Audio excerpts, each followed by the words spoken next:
team Educum Aquacha, only episode 0, as also about back, ABC, FM United. Now, Ronaldo Nakasa, Jack Muson, Beba. Now, I read in process a car. A year no, on Enso Ebetim Adjusway and what so about for Man United for Enso Betim accepting off a player no, Enso Etim Abba back no Bessia kind, Enso Eden, Ama Club and D Enso Eden Manchester Way, Himwa, La Gazzetta dello Sport, Enso Etimi, Ed Atuja Oho, Na Enna Napoli for a Jumanikawa, Enso Echa SS Lazio, every Italian 3 are by 5 goals to 2 after the game no, Enna Dress Mertins are on Enso Enya 2 goals to game, a team Ecos no dear band. And say he said yeah, we any 102nd goal about Serie A on Enso Etimi share na all time. What make record run the Eddie Antonio Vojak Enso Esati way back in the 1930s. Enra and a side record of all time no about top scorer on Enso Etimi Amachobia Enso Etimi Asher 102. Now according to the Dressmatters also goals Enra on Enso Etimi or dedicating Eddie Ama the grandmother on Enso Etimi Efremu just last week here. Enra and as our goes no on Enso Etimi ya what dedicated Eddie Ama I'm the late grandmother. Now you call us your first one yeah. And Roman Napoli match, Edding according to a master stand coach, himself head coach, no dear. When you covered it in your dear or not Enso Etim Eba match centers. Now, according to assistant coach and the Enso Eddie Maximiliano, I'm a Faris, Enra, Nanu Cocoa Pipe, or set penalty, Raffin AJ, Eddie Etia, Large United, and your penalty, not a year crotch, and cause a penalty for Suase, Namsna and football, Enso Ahopa, and in summer, assistant coach, and so Eddie Emma Lazio, Maximiliano Faris, and so Etim Eddie Atuja. Na Alexis Sanchez so no heard him say we there Interland for a team at your last game NS Spezia about draw also some of the concentration in your game saka because NS Spezia match no sanka match no and so 8 matches match equity penko draw game saka no win no complacency na feel the Serie A no team NJ emfa NC enso enaso na ye call the French Ligue 1 so team player of the month match na match bosu etwa no okọ Ligue 1 na French players and other players mo bono the oya de power last month omo da basobode no enso edi amagogi pakula na vasa ono enso edra edi ema Paris Saint-Germain na voter team akos no ko a enya 49% no any vote man winning la amoko Ligue 1 player of the month award na I'm Lauren for enso our Ahmed Lorraine ono etos me no a ono enya 35% of the vote and afenya gori ono ebo ama OJC ono enya only 16% into match bosom no okwa the French League goalkeeper Navas and moto abaso no any player of the month and na Barca enso ayadwana kama say La Liga no with some few matches to go matches no akakitu abi na so has tennis na points na bobo so pa na Ronald Koeman so there Onlusa league no ebeko to the very last day and sana winner no your team declare enyesa affair atwamune previous years no ebeka 5 games impo na your team ono enso ejila liga title nation na so there ba enso se points build up no ebobo so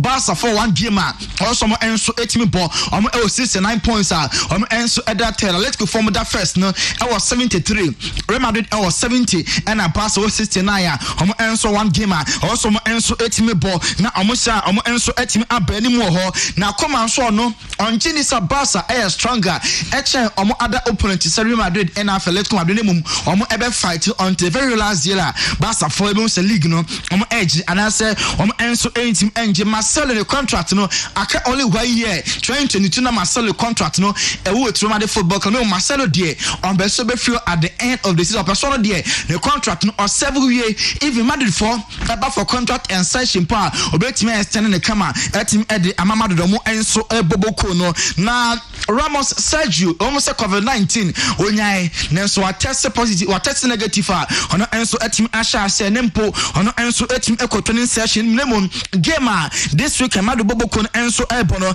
enya de ono enso ebetim abo Lucas Vazquez or a completely sideline ono enso entim ensia kan no na against Chelsea poster players enya likely say first leg no Ramos and Lucas Vazquez so ebetim abonemo am Ferland Mendy there 50-50 against Chelsea na bia a na Fernand Walaki a ono enso ebetim esi akan enso ede etia Chelsea omo enso e club no na yekọ in right aso ya oye former player Arsenal omo ebobo kono na ono enso akasa dia tia Stan Kroenke ene Arsenal decision said omo edemokodon European Super League as said there eno enso etim collapse na according to Ian Wright no last Champions League ye qualify Arsenal for 6 qualification akwakoye dream points no makopek tournament ho ehia so be qualify already bold na no na ye so de o bobi dada next year e bampa anya the European Super League ni extra say o betimi qualify straight away so din can qualify because founding members are say 12 teams in Colombia say every year enso ball na oka actually Stan Kroenke and George Kroenke say tournament also qualify on merit na Arsenal for enso enyiro mo ho enso ho Man United for no another players no NTS Argentina despite all the security men all the security Manchester for are provided na fans etim about training ground so ebe demo empo eto so area mu enya access to the pitch eba betten the score and the shape players in Tiano pay Man United for no before up security or come training session ho enya easy ka security egwanim ho on be say a preventive further demonstration and fans kakra some enso ebetimi aba abe demo said the enra and enso etimi si obermanated for no enso etroni adesan Cavani aka ache Ole Gunnar Solskjaer and Man United for no season oba no ya obeso of Man United ekosi akan enso ade Emma Boca Juniors so ewa Argentina enso league no na according to Lee Sharp or your former footballer na according to Luke Sharp no was Man United player friend say Paul Pogba on him bobo now here love Pogba and yet all the Premier League players and they doing level no or a exceptional player Man United for Emma Pogba contract extension to more Musi Pogba ahomaso born on no according to League Sharp no on abobo at the amount so many of the Premier League clubs especially Everton no was on the enkobenya Man United for any contract na Emma Pogba on enso intim ento so ensena kan emfa Emma Man United na Timo Werner so akasa o se said there o sha more goals a eboa Emma onya points na mum so otimi defend there etimi Emma win trophy sinti coach Thomas Tuchel say oboa Chelsea match e pass on betimi consider no because German the only some philosophy I don't know or your club now some more goals so we need points no so trophies part there difference also to me ho adwuma na so no o catch obi ase Onama Norte, Rumo Tammy Abraham Ebeko, Olivier Giroud Eko, Onitimo Werner Eko, or so Biani Bebiako, Bia, and so a happy or fighting from the position and so Chelsea, and so Asoye, Mikel Arteta, Soledia, a very short Aubameyang, and then put against Everton, Aubameyang and Team Amba, or Berikova, and if malaria, or no and so at Team Enya, Nafi before season Babana Europa League, no, and Premier League, no, Aubameyang, and so at Team Abe contributing the quota at the Arsenal, and so a club. Now according to Joe Cole or your former player and so Emma Chelsea or say big clubs in Siena I'm going to say Europa Super League bono or me and Guasia for pa Premier League enfa Shemra Dachibi clubs be hono and so entio mo enya dwumi po so motomo so akofom any league said the Chelsea for Tottenham Liverpool Man United City and so some go European Super League no someone prevented Sadia no because and then Maka say Emma so on Jomundi bibia and so ebetim now Brighton player the friend said Bissouma Makasa Liverpool for airpen because some of them said they are Reginaldum Abeko Yatasa Basa for any Reginaldum awie now Korane ball body to say Bissouma Bokwan the friend Liverpool player the friend said Reginaldum name a board national Brighton for a quote to £40 million no and it's comes to Liverpool for power Enso MFA according to Dean Smith or no air manager Enso at the man Aston Villa almost on your dear Ross Barkley season banner Trust in a year, Juma Beam as a permanent player at the Emma Aston Villa Chelsea player or Bolon at the Emma Villa. Nelson the modern money a Prana Behano, it's not there Aston Villa for permanent basis, no, Everton, Emma Ross Barkley, Everton, it's not at the Emma Villa, home Enso club, no, and now Wesley for Fana or last year for only 30 minutes with Gamer. Leicester for Chelsea was Bromwich Albion, Esha Okami and Son, Enso Antim Antina, no, and I Brenda Rogers H. Ramadan Intia, Ramadan doing you want to say plan I am. No, so Timana Konya Emanetimi Echo breaking tina and not that gave me about 30 minutes per or ye was live for Fana Emano and so 8 me free game and no enso etim ekọ so award winner ene efiada nti enfensi nti na chese ye de odi no be sia na fe am for questions abegum bebre no so etimi aye ho adwuma tentem e de ama mo Kessben television nti Kessben 92.9 Accra, Kessben 93.3 Kumasi. Kwame Miki General Yami adumo na me ho ye nanso the chadram poas. Inti ma inti o time me yi half na bro me yi half no inti afena uwi na me de aka no so abeka ho ai obi aba mwana ni mtite we kufia jambo ai baba ni mu half brother suza you know I ko enwo adwuma no te fomo no obusam se me kwan na me so me koye adibi ho adwuma no se dia de na me so me kofa o mayanka ne comment minti minka nenyo comment kan o sintra mo papa ni jola kalo baby de toto asono o manka bone o akare me bone manka bone innocent face bone nko na ori trim oh ni de trust me nya o de mani ya manka bone oh me da se pa bone nko na ori trim so criminal pa em de pass we who said was over the boy fa ana pena mo ko sala me say hey no one nam papa di jola ka na dia tu aso ai wa ka it's big cara okay I'm so on kai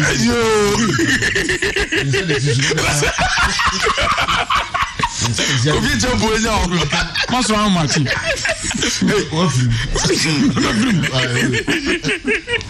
Mati General UPI and me can for them on nano pay so be a person to school koso insano juma na ye adepa ye course oya uwia wa betima ye wodjuma enya course wo ye wia na afa wuntimi nye djuma nye obi amfa wa unye djuma nye enunti na wo so ko UPI na ko UPI ye be ma course abeya obenya nsano djuma your courses no 3 months courses and your 1 year courses and so on. Now 3 months courses no your Java development, still graphics, CCTV installation and management, your web development, cyber security, and Android development. And your 1 year courses and so on. There's a computer basic and office administration, there's a network and cyber security, a bit is online business and e-commerce, graphic designing, video editing, 3D animation, software engineering, computer hardware, and mobile phone technician. You bet you win our UPI. You have a bomso, you be maxima. MTN for office in China war.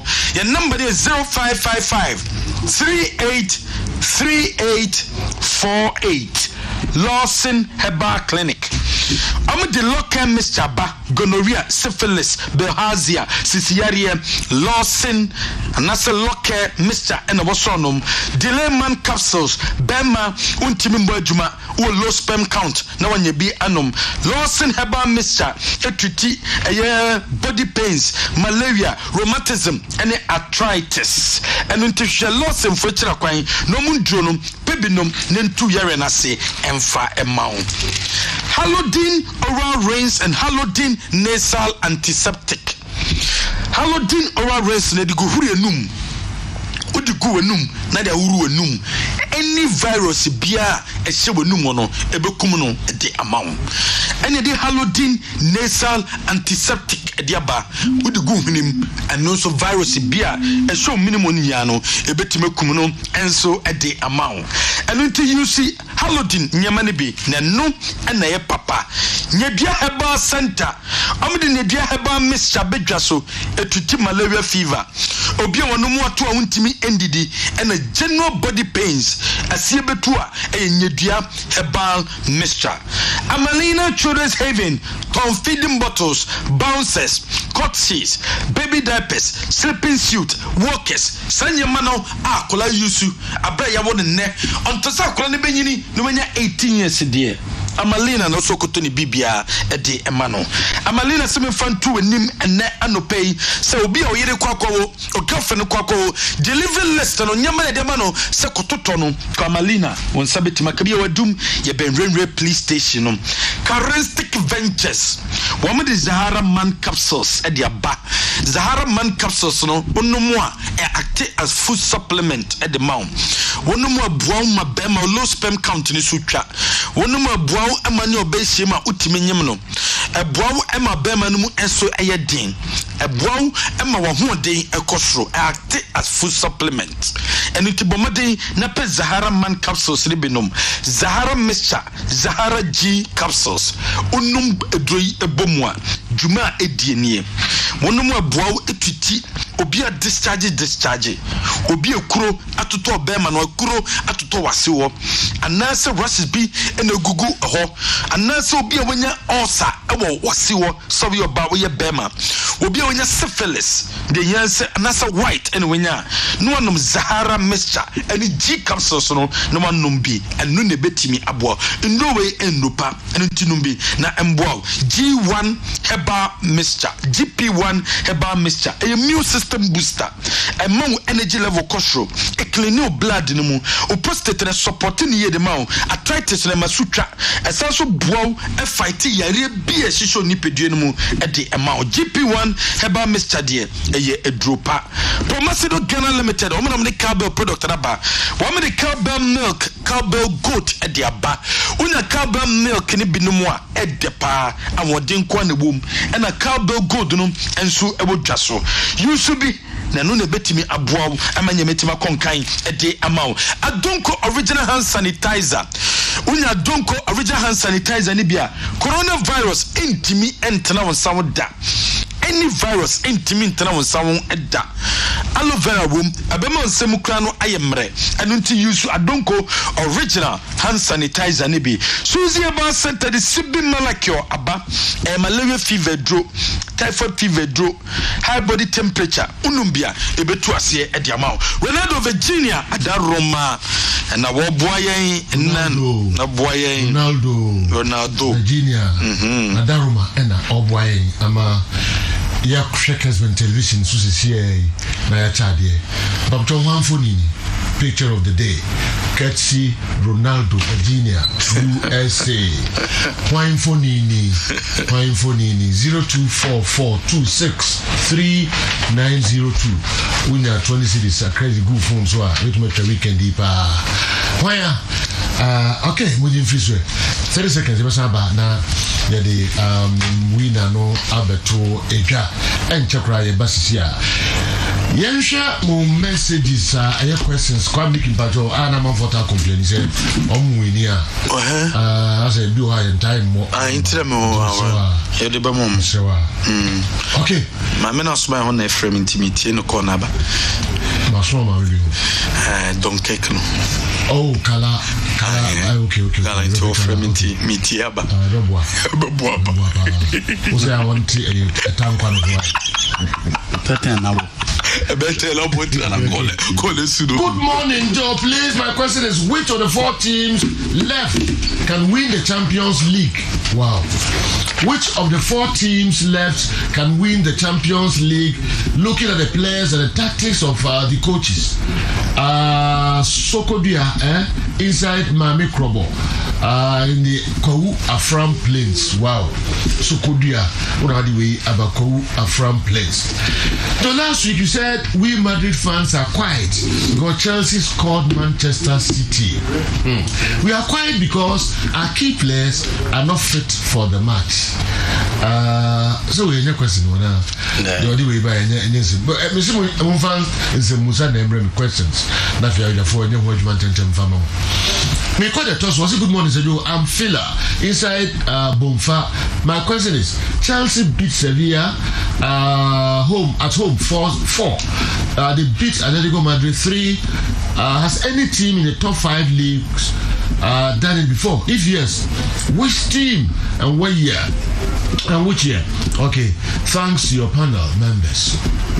Good morning, sir. Please, I want to know if there will be punishment for clubs who opted for the Super League. Aru Nyankwasi Hinkro one the way and so Abba. Good morning. Sir, please ask Franco Naru, Andy Newton and Awa Mohammed to tell me which team is winning the UEFA Champions League this season. Greetings to Gatete, okay, Jeff and Samed Kalusha Jamasi. All right. Good morning and greetings to your pundit. I want to know, during a match and a controversial penalty is given to one part, then later after the game it's reviewed, can the penalty be reversed, affecting the initial outcome of the game?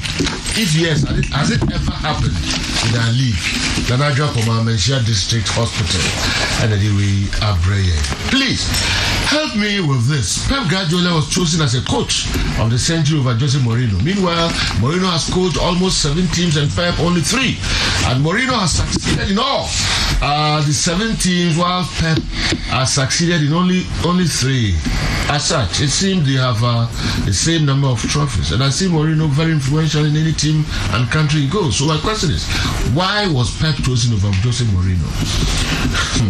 Also, I want Marijata to help me. Among the Chelsea double pivot, which one is very helpful?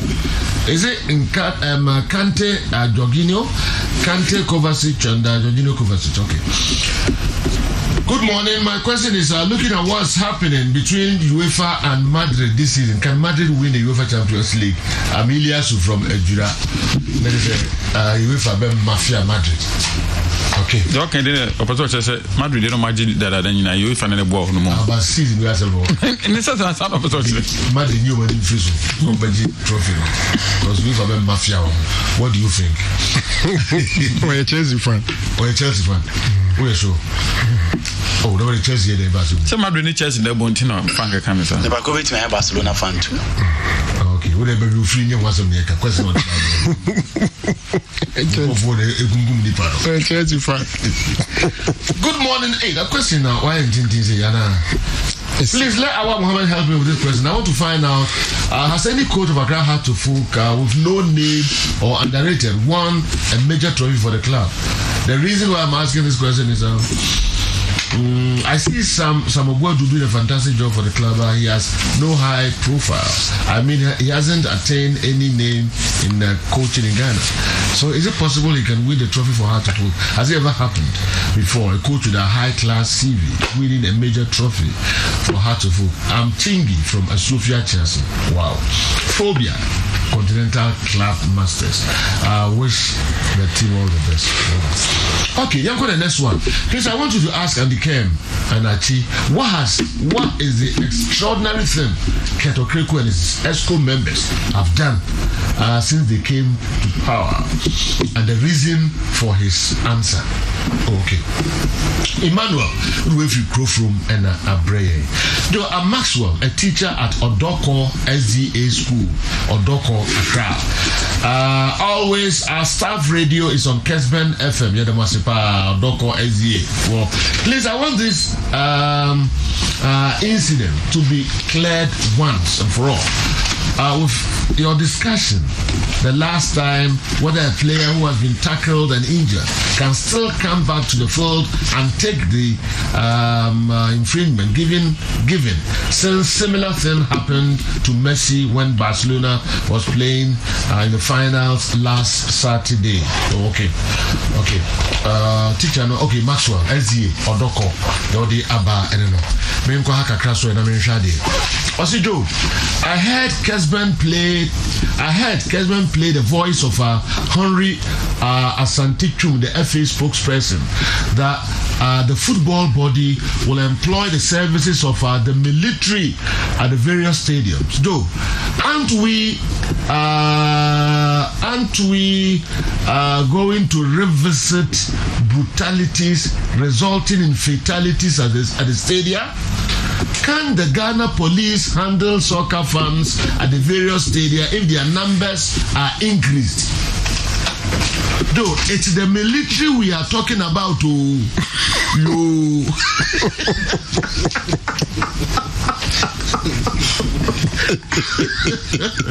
Oh my God.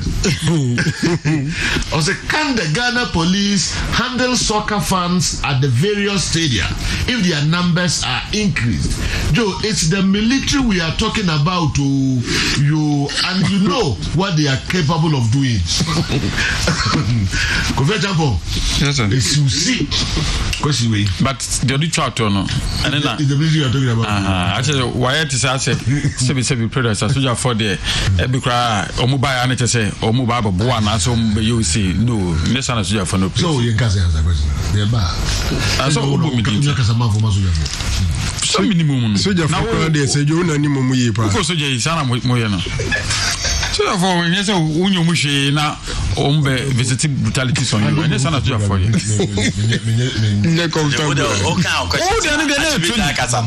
Training.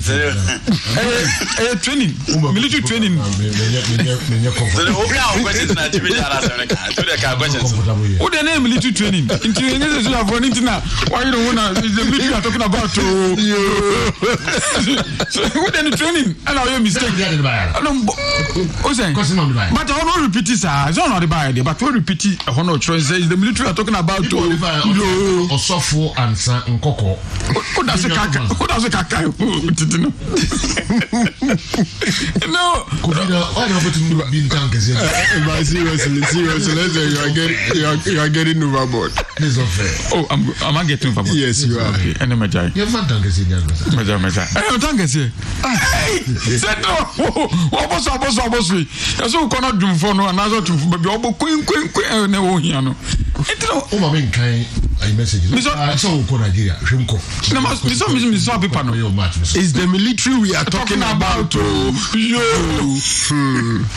Phrase of the day.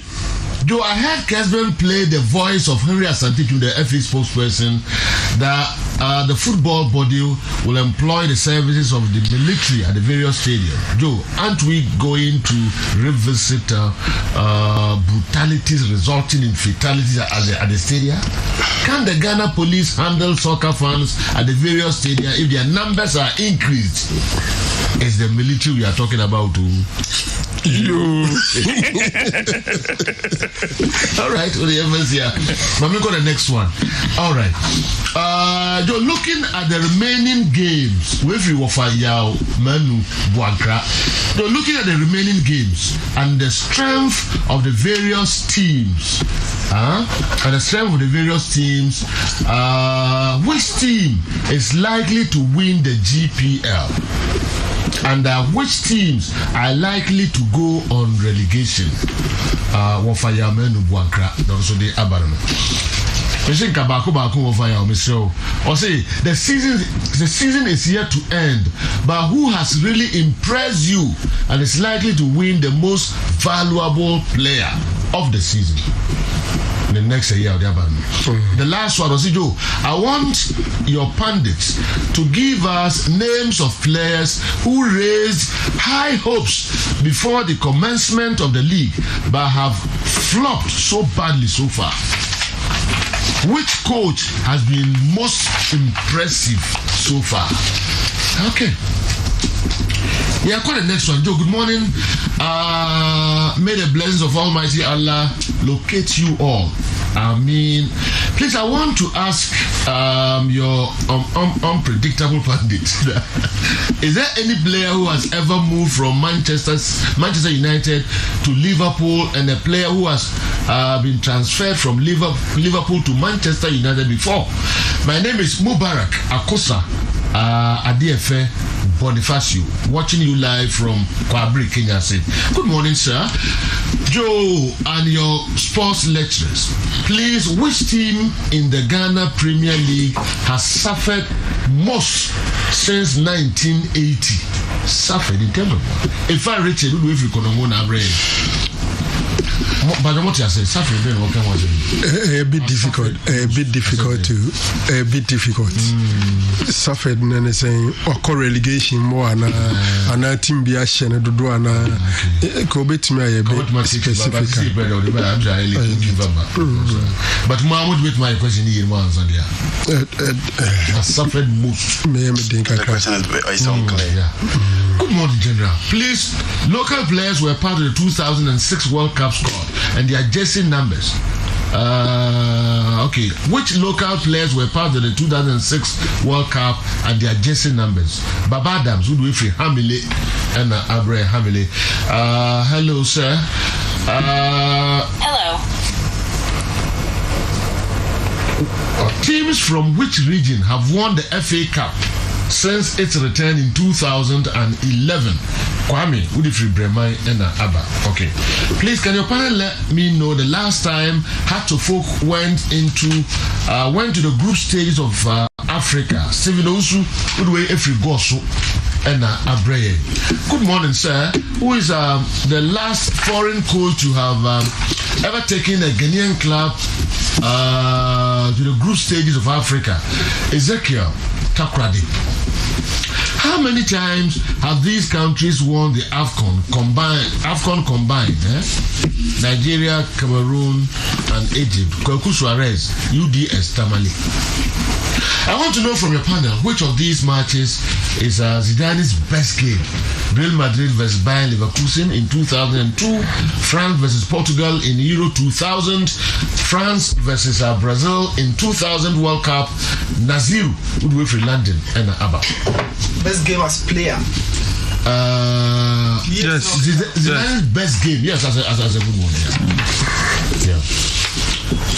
Good morning, Kessben. So please, between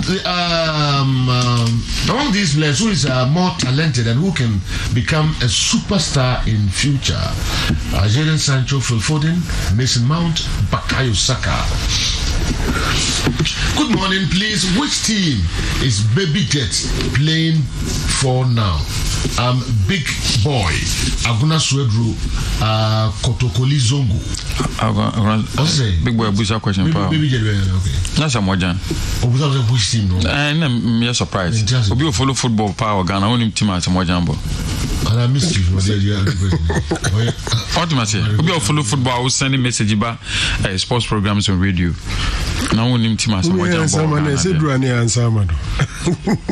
Say mischief, no, no, day or day. Big Boy, I'm not so okay. I'm KG watching you live from Prisia Nakaba. Please, who is the first Ghanaian player to play in the English Premier League? Greetings to my boss, Bruce Mann. Sergio, referee Kala is right 100%. I watched a La Liga match between Real Sociedad and Celta Vigo. And a Celta Vigo player went out and came back before the free kick. I'm referring to the player Amankona. Steven Amankona. Okay. How do phobia anyway? Abraham. How do phobia? Good morning. Anafi, we message in the last part in the Mekai. I'll say, is the current sports minister aware they owe some of our national teams? Anafi, Kandahar, Sunyan Zungu, Unadi Aba. Is the current sports minister aware that they owe some of the national teams? Okay, good morning. Please, my question goes to Franco Naru. Every club has its iconic jersey. Barca is the number 10 jersey. Manchester United is the number 7 jersey. I want to know if, the following clubs, the iconic jerseys of the following clubs: Chelsea, Madrid, Arsenal, Heart of Oak, Zamalek, Kotoko, Man City, Juventus, Inter Milan. Chelsea, Madrid, Arsenal, Hearts of Oak, Zamalek, Asante Kotoko, Manchester City, Juventus, and AC Milan. Kujo, Chinaman, Asaiman, Zongo Laka. Kujo, Chinaman, Asaiman, Zongo Laka. Good morning, the General, and your enviable and reputable crew. Hey. Please, my question is, what's the name? Okay, I'm sorry. Chelsea, Madrid, Arsenal, Hearts of Oak, Zamalek, Kotoko, Man City, Juventus, AC Milan. Okay, good morning. Please, my question is, concerning the Super League formation, I want to know what will be the implication and effect on us, the supporters, benefit to the 12th team that formed it, and disadvantages to the other team that were not considered. And what do your crew think about the Super League? And as I say, aka bad road scale. Gansa, I was a free health center. First, what kind of health center?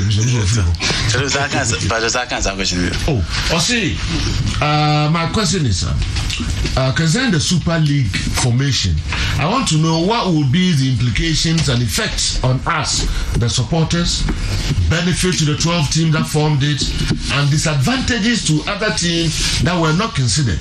And what do your crew think about the Super League? Okay. We see no leader attain positions of trust or success with our contributions of our trusted and hardworking friends. Kato Kreku won the last DFA election to become the president as a result of the hard work of some people. Some of these people are doing certain things that are not good at all. Boss, will it be fair to blame Kato Kreku or leave him off the hook for the conduct of his close confidant relative to football? Alaji Mama Salia Fura Wenchi Bandaline. FIFA 1 Akuma Damranti Sports Master at Shoso Senior High School. They also the Abadi said, I want your knowledgeable crew to give me the repercussions of our inability our inability to sports due to COVID in schools on Ghana sports. Bring back school sports. Good morning, Joe. Let your panelists give us who they think will win this year's GPL. I know it's hard to hold. Jeff Kumi Adakwame. Jeff Kumi Adakwame. Okay, Joe, educate me on the European Super League. I don't understand why clubs will want to participate. I don't understand why clubs will want to participate. Supporters don't want to come on. Is it that they will not be allowed to go and watch the matches? Why not smaller teams? Why were the smaller team supporters? Okay.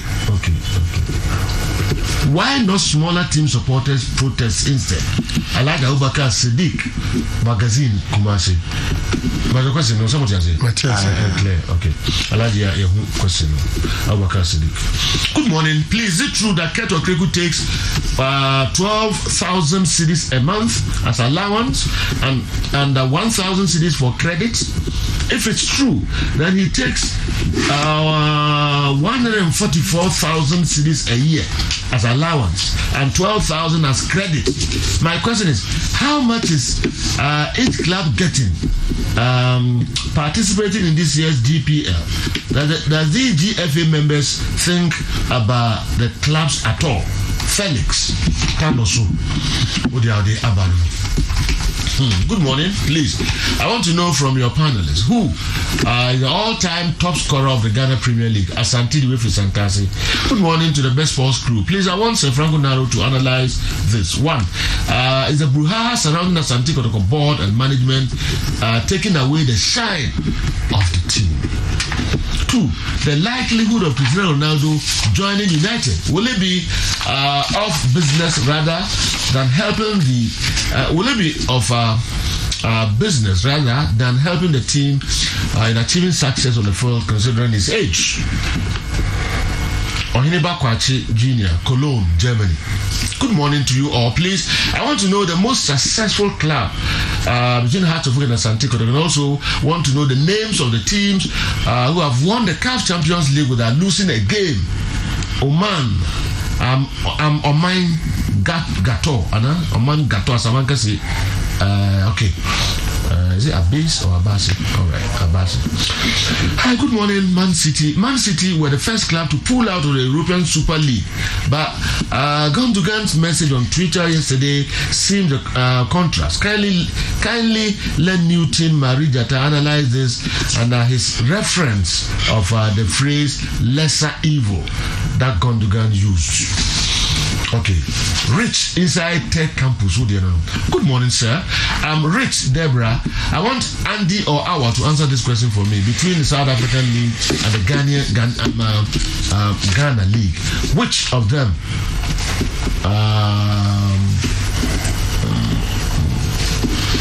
okay. Okay.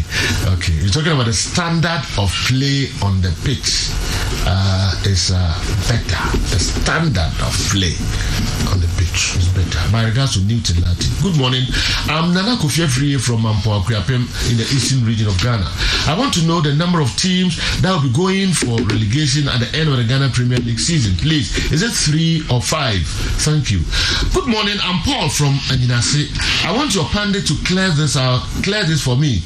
Between Alba and Marcelo, who is better? And also between Vinicius, among Vinicius, Rodrigo, and Fati, who is the best?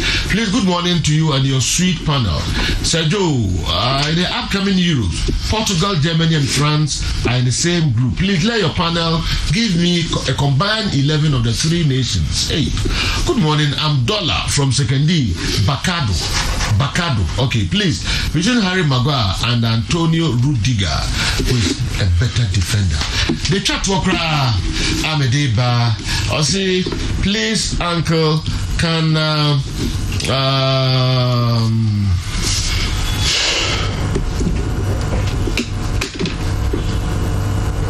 RL9. Robert Lewandowski. RL9 play for Bayern this weekend. Okay. I'm Nanade from Manso Kumpesi. Kumpesi Manso. Okay. Manso Takrasin. Okay.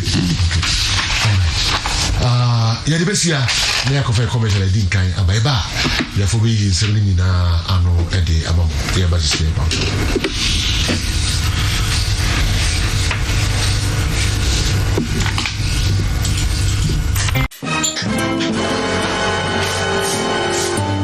Water, what will I get your mouth? And that's all I'm order. The rag you are fire. Malaria and tea. But you are yet more bono. But you have to be malaria, therefore, yao. Enti awo. Hashtag the customers. Well, when say mammy, I smart. Upper CB Malakio. I'm man the buyer or the eco school. Wow. Share. Say a pianist very market tea and malaria and tea. I want to mean. And now, Emma, when we are out to walk, so we have malaria test. Maybe one and travel and the CB Malakio. You do not, and now kick out from as soon as I CB Malakio. And no way to there, and I don't grow. I yet that shit. A drawing your ma appeal for about a woman for any quada won't feed you. FD Ashusha sa a jedi and car to you adia to Musa again.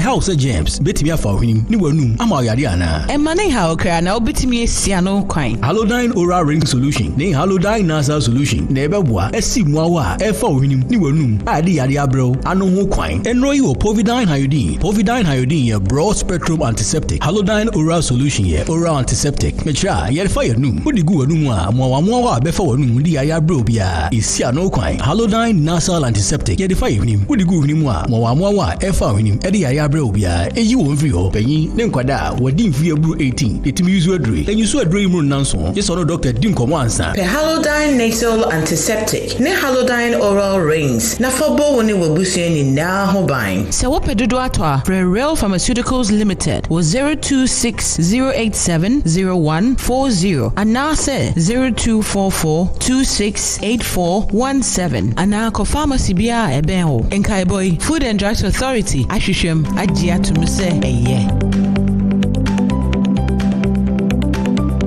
So what about what the papa be and ask you what you say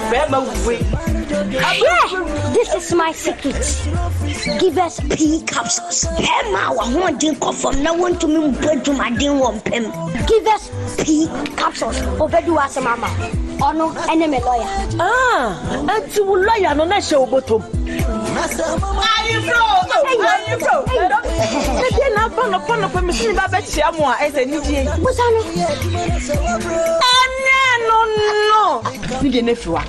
The friend give us cold capsules. Say yes, is yare na wo so ko di di woni pedem woni na wo posa amamman entimi ma wunja wonan yi. Wonum give us cold capsules a obeye free. Lawyer, give us cold capsules. And I give us pig capsules. Hey, and I give us free. Capsules. Men what if you do what you do cronkwan efa. Give us cold capsules. A painful about time one more menu for one kwada when if you do me nunca. When there's nowhere to go, relax. But if you have to step out for work or play, go for the ultimate. Get your office suits and blazers, dapper, formal and bridal wear, elegant. Go for the ultimate. Dressing to do business on a weekday or party on the weekend? Shop at the ultimate. Wholesalers and retailers of classy fashion for ladies and gentlemen. Shoes, suits, dresses, shirts, and beautiful accessories, formal or casual, look good. Get your swag at better prices. Shop at the ultimate, Prempeh the 2nd Street, next to Barclays Bank, Edum Kumasi. Telephone 0244-234-432. That's 0244-234-432. Sadia Feo Fair. You will swag with the ultimate.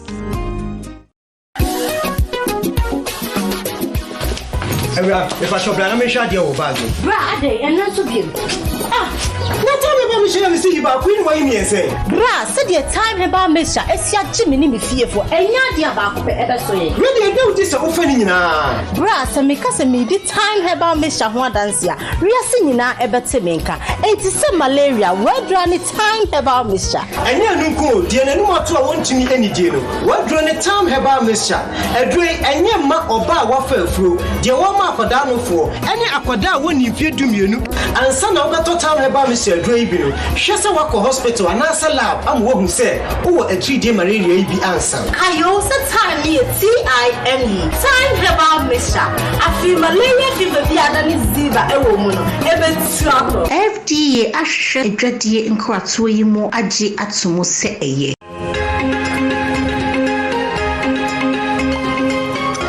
You actually say property fridge dear ekulu papa me fear had dear property near my kwana me use esanse ma me fear ha ye fene ma brabono so yem rese my property I want ice cream. So what the fridges, freezers, TVs, air conditioners, washing machine, gas cookers, microwaves, blenders, electric irons, rice cookers. Any near Kahubiara, top up record, property dear, and no major kiki. Property electronics, papa, entry in Namukania, your fridges no, what are the shema, ne coolie, esan say, your compressors no, and what dimpa, Ubeni Biato, our Ghana Fanena, Upe Biatuato, Tony Sack Electronics, SD Karam Dynamo, a Dum Kumase, a by method is a song. Property, top papa prequel.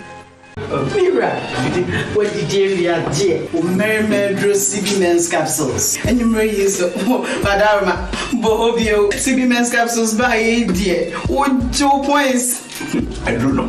You're very good. Say I'm a dan, I'm a swam and to intent and usually. Say we need you so we are Arabia house to grab you. Say to say my yes, here dear CB Women's Capsules. A year if it's a woman in home fee and so. Hey! CB Women's Capsules really are Joe. Also CB Men's Capsules are Joe. Susiana. Ghana man Merman Damase. Our pharmacy, chemical, ni herbal shops ni name. To form Fresh Susie Herbal Center 0247 111671 and 0246 578750. CB Men and Women Capsules. This advertisement has been vetted and approved by the FDA. Just one part of some big plan.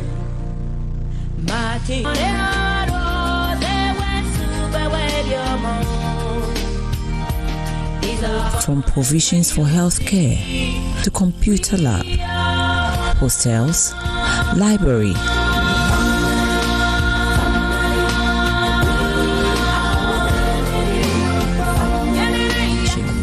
KC has tailored your university experience by choosing from among different graduate programs. You learn directly from some of the top professors, teachers with a track record of discovery, collaboration, and innovation to provide you with the best possible learning and steady environment.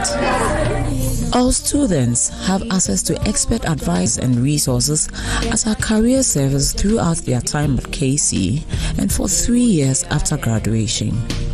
We encourage students to use our career service from their first year of study in order to benefit from any of the Kessben group of companies and with advertisement for work experience, internships, part-time jobs, and graduate positions.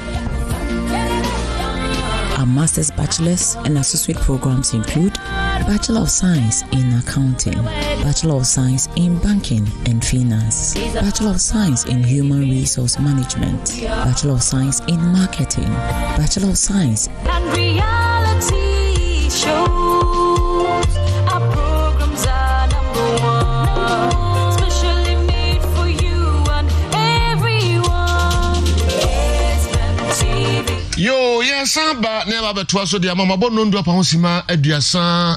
N9 pepepe afi me munsem musa hodo bebre no awa Mohammed me de wo enhase na wa yi de no ano ansana yo mama nye ne tew okay yo bibi say first World Cup ye ko Ghana 2006 na local players saying na ewu enomu GC na me say yo local players no mo ye 4 ye fa baku from Kotoko, baku from Has, baku from Ashanti Gold, and baku from Kimfisa. Kotoko dienu ne Shila Iliasu. Has dienu ne Dankwi.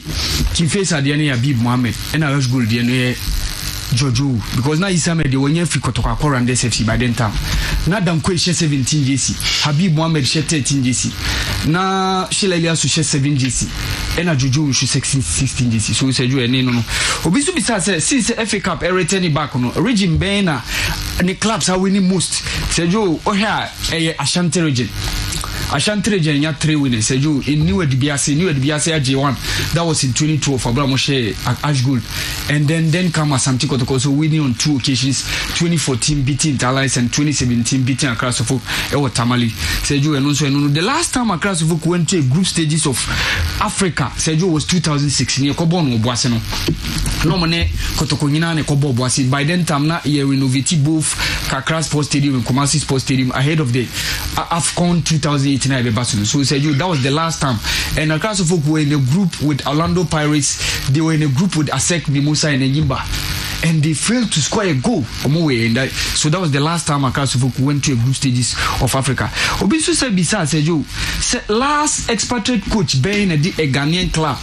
Into the group stages of Africa. Said and only a Tom Strand, former coach of Mediama, in 2016. No, did that Mediama team no into the group stages. Boy, went to me. No, only MO Bijaya any the likes of TP Mazimbu na group. So Tom Strand was the last expatriate coach to have ever taken a Ghanaian club into the group stages of any African competition. Said you Obisu Bisa, say Nigeria, Cameroon, Egypt. Ka AFCON titles Omaji combine saying Sergio Nigeria winning 3, Cameroon are winning 5, and Egypt are winning 7. So Sergio Kabuma 15, Egypt are winning 7. 1957, 1959, 1986, 1998, 2006, 2008, and 2010 7. Cameroon are winning 5, 1984, 1988, 2000, 2002, and then 2017. Almost more than 5. No, Nigerians are winning 3. Nigeria winning 1980, 1994, and then 2013. So it's a you. Ukani in Abo 15, 7 for Egypt, 5 for Cameroon, and then 3 for Nigeria. So you be so bizarre. say team Ben into the CAF Champions League group stages are one winning competition without losing a game. Say that's the Accra Folk team of 2000, and that then say Cecil Jones took a few team. No, that's the team move into the group stage. From the group stage, up to the final. Nina Muku Nina, lose a game. So say no. Say being so bizarre. Say South Africa and Ghana League standard of play. No. Say I think I'll need to go for the South African Premier League, the PSL. No. And quite apart from that, the quality of pitches, say and also the standard of play. No, yeah, now most often yen pitches no yentina to the bia yen with the quality of play. But say say board games ebia baby a pitch in that form, especially ebia a board game or Cape Coast, for example, Sugakope and I say both and a game need the form power. Teams let me spring the passes together. But yeah, now pitches nye unlike ebia Obeko na Ajiman Bedu Park or say dear Ajiman Bedu Park no money the likes of the Techima Park no say any bichum. So most of the time don't even a class post team say you pitch in and also count maybe a standard of playing in team so say you for South Africa and Ghana comparison I think I would definitely go for South Africa. Say you be so bizarre says Zidane the best game as a footballer or you're comparing between the Bayern Leverkusen and the Real Madrid finals in 2002 and then the Portugal-France game that was Euro 2000 semi-finals and France-Brazil quarterfinals. Sergio, the best one I will go for the 2006 one. Say, Sergio, this was the game Zidane in a G game they seen a Betty so Sergio. Before that World Cup, Sergio, after poor run of France in 2000 Euro 2004, Ewo Portugal, Sergio retire only Makalili nina. Omo kopa na cheso omba back.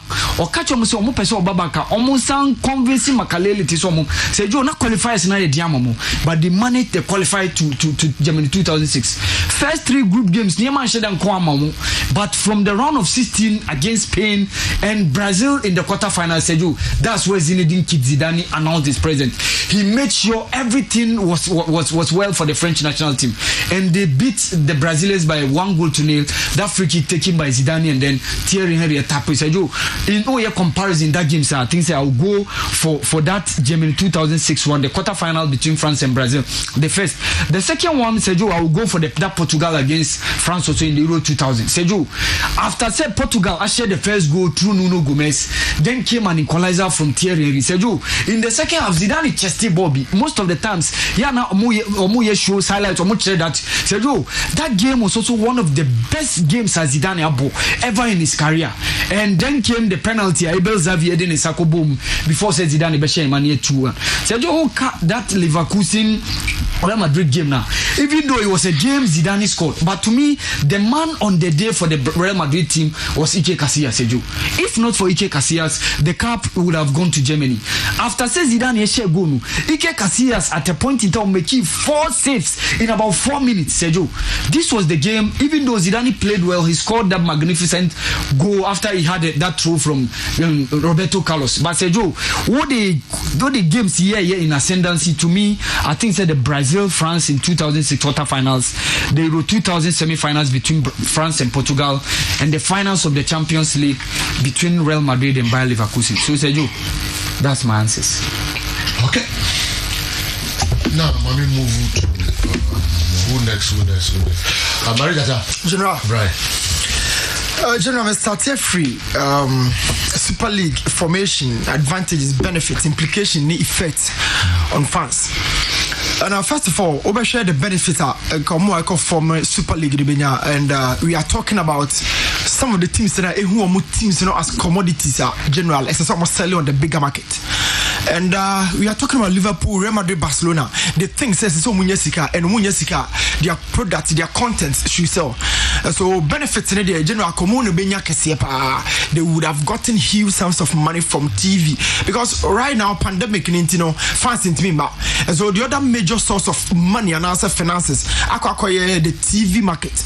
Men can say broadcasting and commercialization, and that's those teams are careful general benefits on the side of the implications. I feel say cry about Champions League, okay, Europa no be aka say end of deck, and so about Super League, Champions League, they are not just a bit placing lesser importance on the Europa League. That would have been bigger implication on those competition or Europa League.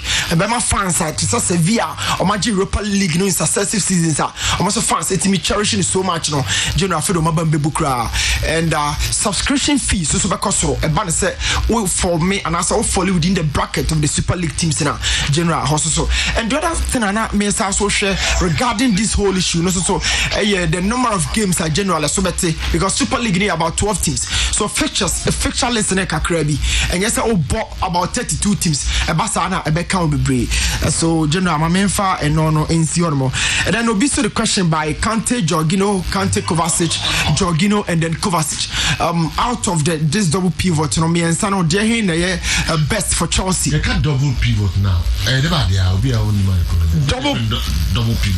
double pivot an angle within a formation a hold it down the system.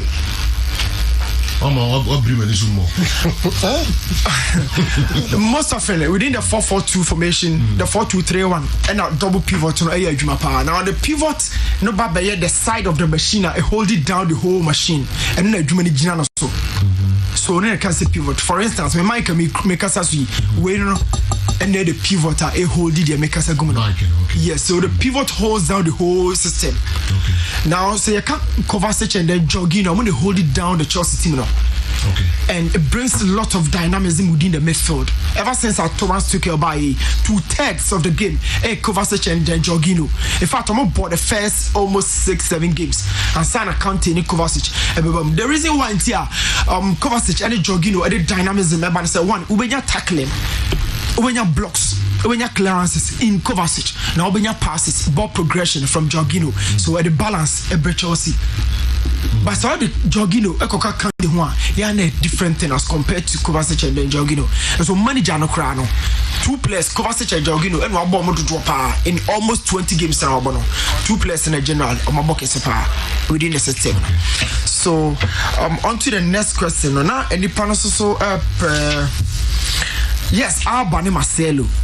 So, extreme attacking footballer, general, I'll go for Marcelo on any day.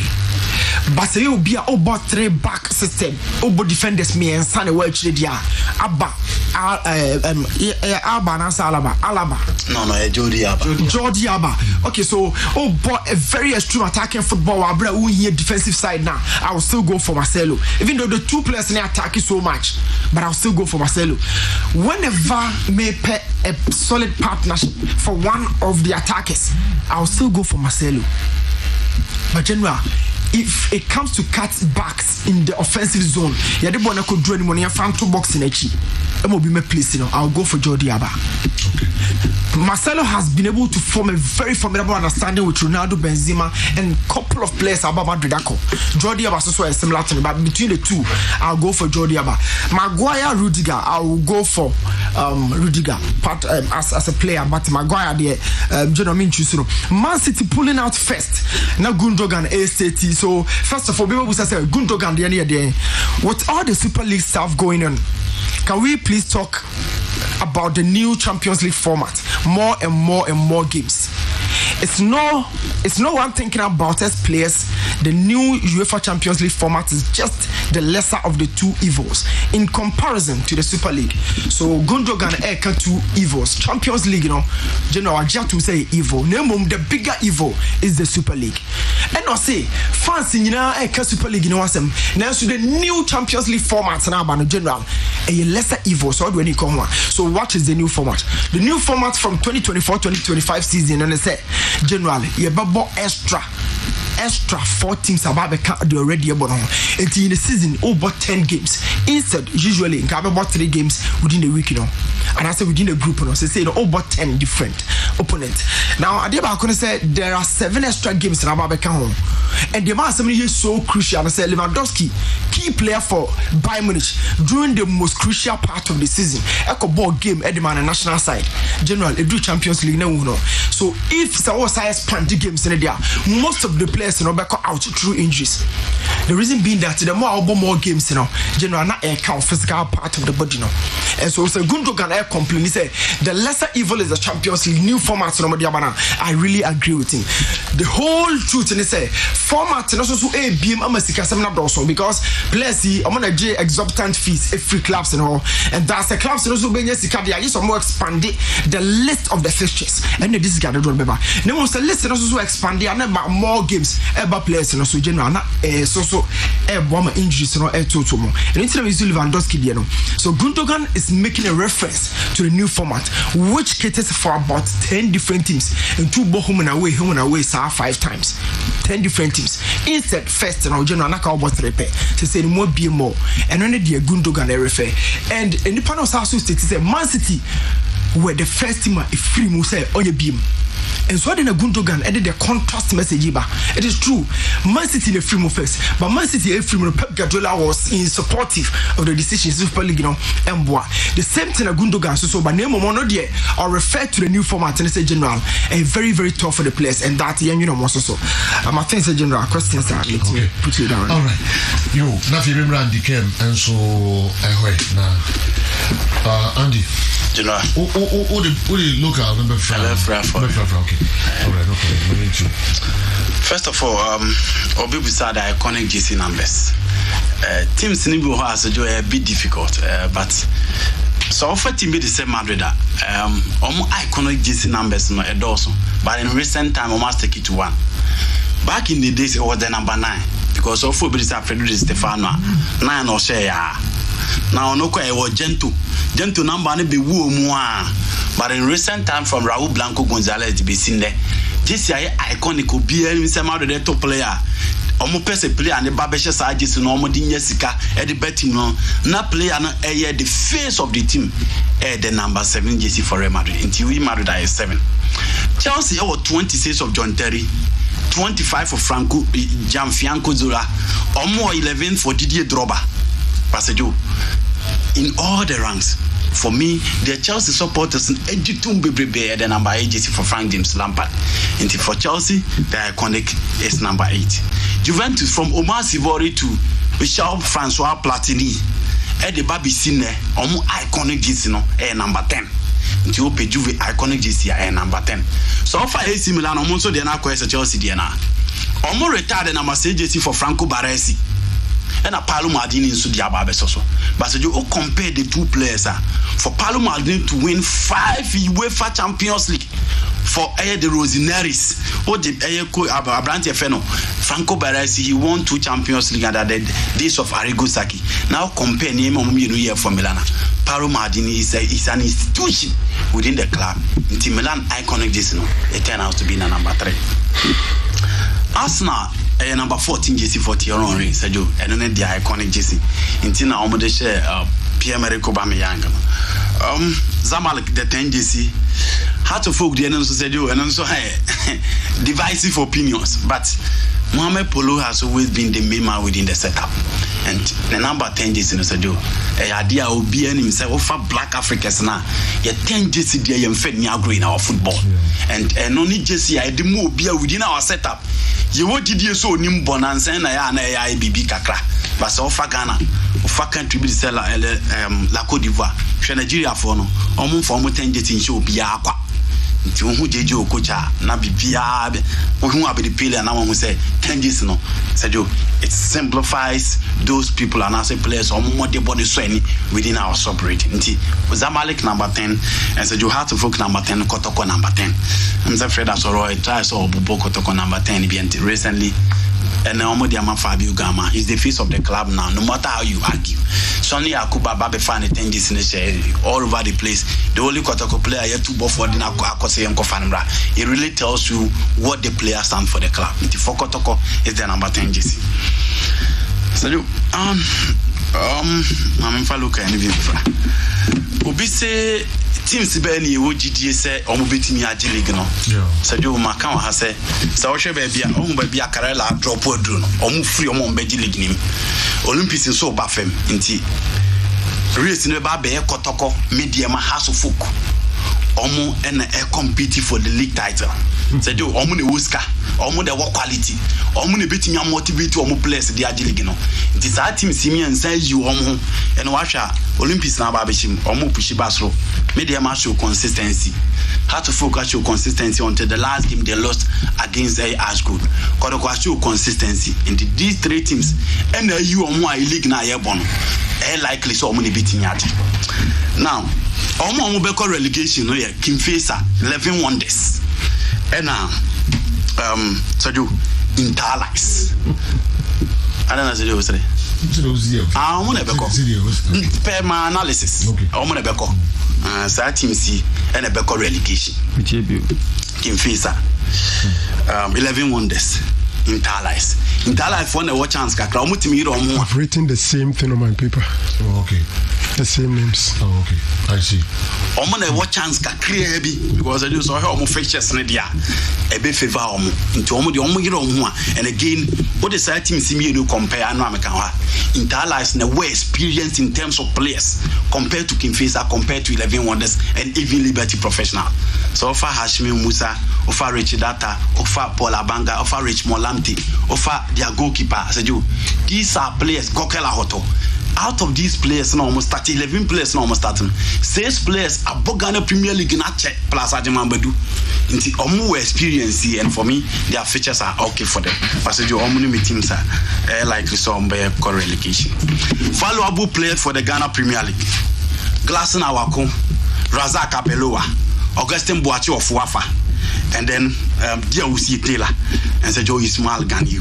Where many players as season Liberia, you beat me a year back was some more debate in the Ghana Premier League, and they deserve to be the most valuable player. Going forward, there were a lot of matches. Passaggio 20 games now. I have on players. I'm sure almost you be also consider any of these players. He deserves to be the best player of the Ghana Premier League. And I'm a flops of the season. Me Abedna go tete for House of Folk and then Brighter J for Diana Stars. League na airborne, how many players me know as I do omo de bo wo fempa. Per the expectation ni baby and nipa do could do no. Abedna go tete then the case ya can say do ade bet ya can't. I had that crowd grofo so obi am beso obi tibio. A huge flop. Promise now the man House of Folk supporters no and the 18-man squad in the crowd on me and fighting mem no about BNB. So huge flop for House of Folk. And I feel that with the level of baby Brighter J could do Diana Stars will be also look up to I should be him. Adriana attempt for the league table, they are not performing. And Sergio Washa, Mohamed the crowd Mobia almost struggled to even score a goal. And for me, I feel that Brighter J they deny that the performance and so Bafem what deep so and for me he's one of the flops of the season. It's a do you league in the understanding. Okay. Now to one of the Champions League. Sergio Sisia baby age 9 team can straight away say win a budget because obeti me can any pakra kwa free. But so share the analysis 4 teams now can you niema obeti me atena now your analysis ade abakan. 1, you talk of team experience, you talk of coaches experience, you talk of players experience and then the quality. So far niema makoma akufo ya me boya team experience Real Madrid wo team bia coaches experience Zinedine Zidane e wo che obia. So far in terms of quality within the individuals or more experience teams are winners of the Champions League. So far the Real Madrid set up Sergio Luka Modric, Toni Kroos, Casemiro, Karim Benzema, Sergio Ramos, Rafael Varane, Marcelo almost enough experience on the field of play. So you almost in China. The next team in terms of experience within the setup Paris Saint-Germain. So also our team now. Our team last year ball finals of the competition and lose to Bayern Munich. In terms of individual quality, they have it. At Manchester City, the coaching experience. So for more, coach na the Champions League and at this level, we are on what it takes to play in the semi-final of the Champions League. So for Chelsea and so on. In terms of team's experience, Sergio, they have it. In terms of coaching experience, Osha will be a Thomas Tuchel the Chelsea do last season. Sergio, almost I was adding. But within the setup, the PSG. Was it Tuchel the Chelsea do last season? Or the PSG. In terms of players' experience, the only person I watch the Champions League within the Chelsea setup is Martin Kovacic. So you need to China. Ubenya Cesar Spelequeta and then Thiago Silva and now both to the level now. So in terms of the individual experience, I think that Chelsea like kakra. Into the year to Seniania, Sadio, Real Madrid 18 abia omuye favorite for the Champions League. Obi ebusa se Argentina as a team sekese no kwa na demonstrate say Super League no omumo anaso omo supporters ka so omumo any teams nkese no kwa obi o hwe Leeds United versus Liverpool no Leeds United a t-shirt a omo tire chi say. No, the question was, are there smaller teams no supporters a protest? Oh, okay, against the Super League. Against the Super League, no. Now, omo di anything. The entire omo protest ne say ebe favor Kessben ne nko one. Sa teams here omo say do. Season bi abawe a whether say omo de boso ani ana omo de bon so ani obekwa akosi akan. Nti sa sika na ebeba no omo nko an ebeko. Moreover, sa teams nketwa enya sa sika na ebeba omo ho ne bi. And maka on ha say the days of Nottingham Forest, Aston Villa, Stoa, Bucharest, Moji Champions League say no mo need the status of Madrid. But sa small teams every mum timi ebe cause we stay and surprising within the setup no and the football no eyede. Nti it will tend to benefit the elite clubs as compared to the smaller clubs.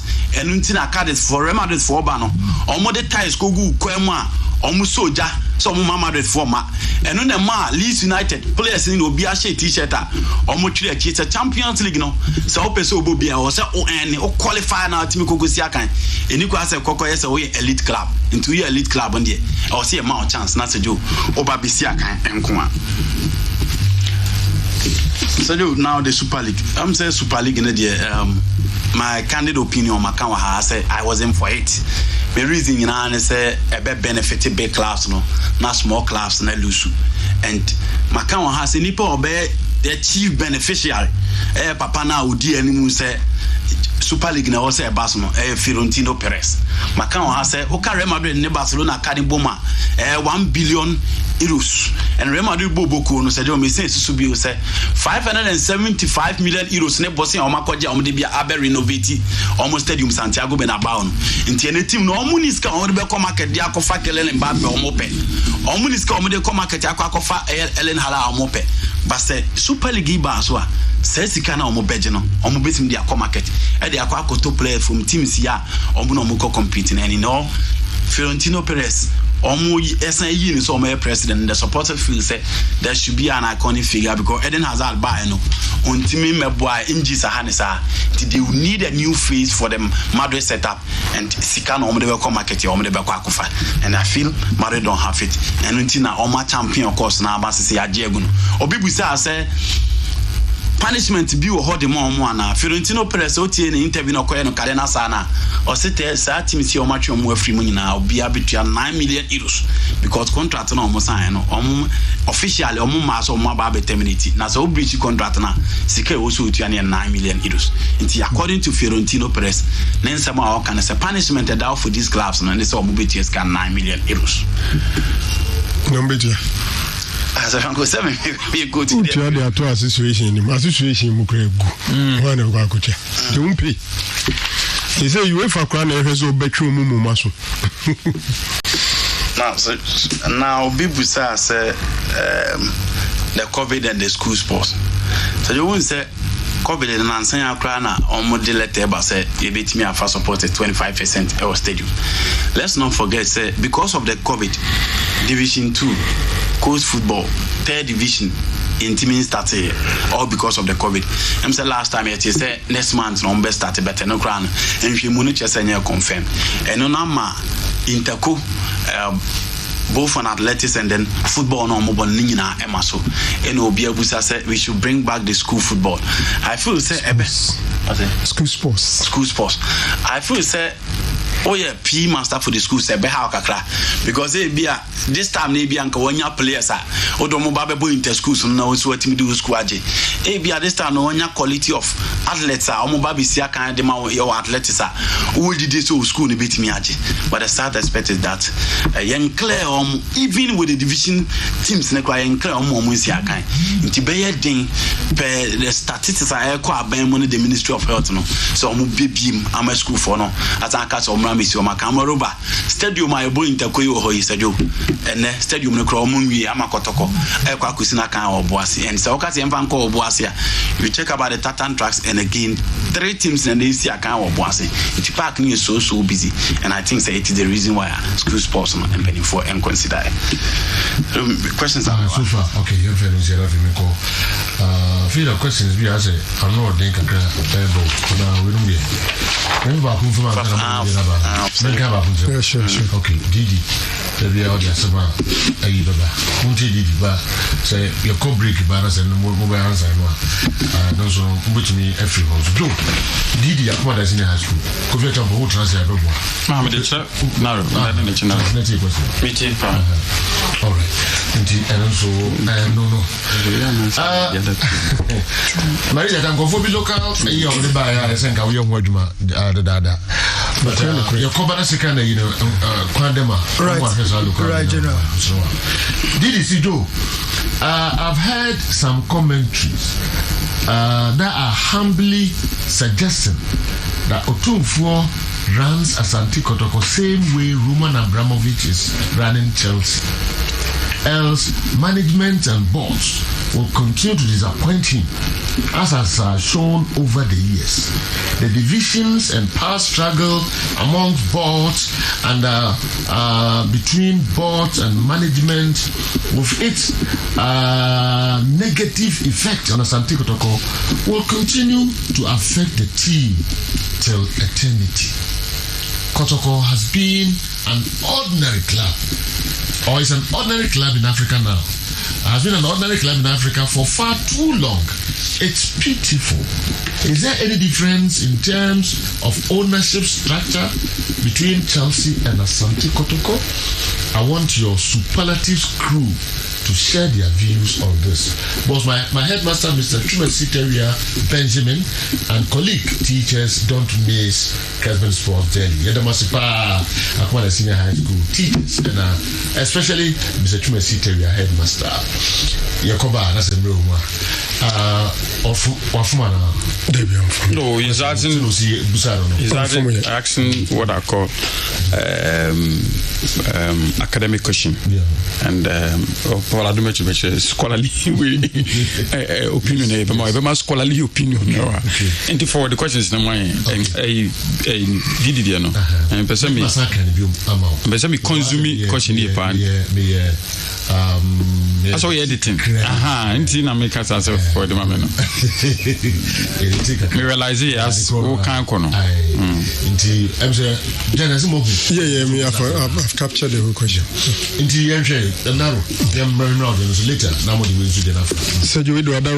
The greatest centre back of our all time, James Kuku does, and then the birthday. Oh, sir. And no payer, no framing was Remy. Okay. James Kuku does. Yes. But last me who I'm a dodgy. Seven be na me wono. Who's whom you are na Hatchland. Pedu. Okay. No second year na Cape Coast. Hatchland. Me can obo. Okay. Now my comment says I. Mr. Kona. The way no the me na making. Okay. I think I'm person who be me. So what I say? Oh, na me ni nkofo nam. Dey bia bia. But na me keep your dojans. Na mama special request and the kind is eminent chief imam birthday. Yeah. I think for 102 years. They were happy birthday. Chief imam, yeah. Oh, Allah knows. Yes. Yes. And then the vice president, the mommy who and if you are, and they took back for the birthday. Took back for the 14th Hearts owner and any birthday. Okay. To birthday for NASA. But Madame Fujayi, John Afari, and so Papa Mr. Gordon Kujo Afari, Nefelola. They built a former 1 week. 1 week. Madame Fujayi, John Wasokwa, Penny Black, Oninianum, Anita, Frank, and Chelsea. If you are able to support you, Muso. General, all right. Until Kuku, Kuku Dazi. only another sport. My best defender of all time. My best defender of all time. Decree, and I don't know. Happy birthday. Happy birthday.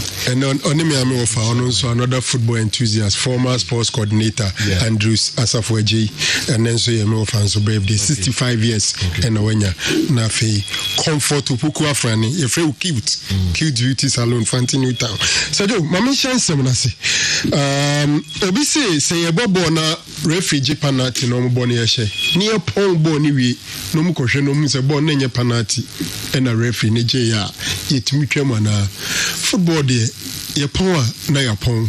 Omo yusu VAR kra no so mukoshe na se referee na disallow no ma penalty ni jira ne yeshe ye pon we a go bia ye share no park ne so a ye record ye no yentimi twam. Who wins the Champions League in the Urema, but I will go in for something is telling me say a PSG for this year. That is me no. Me feels a PSG how they got close last year. And last 2 years coach also got to the finals. Also Pochettino played in the finals last 2 years. Last year PSG as a club played in the finals. Then Pempi Champions League in Obejia. Eventually win it. So I will go in for Paris Saint-Germain for Champions League this year. And then be a soldier for a mobile stadium.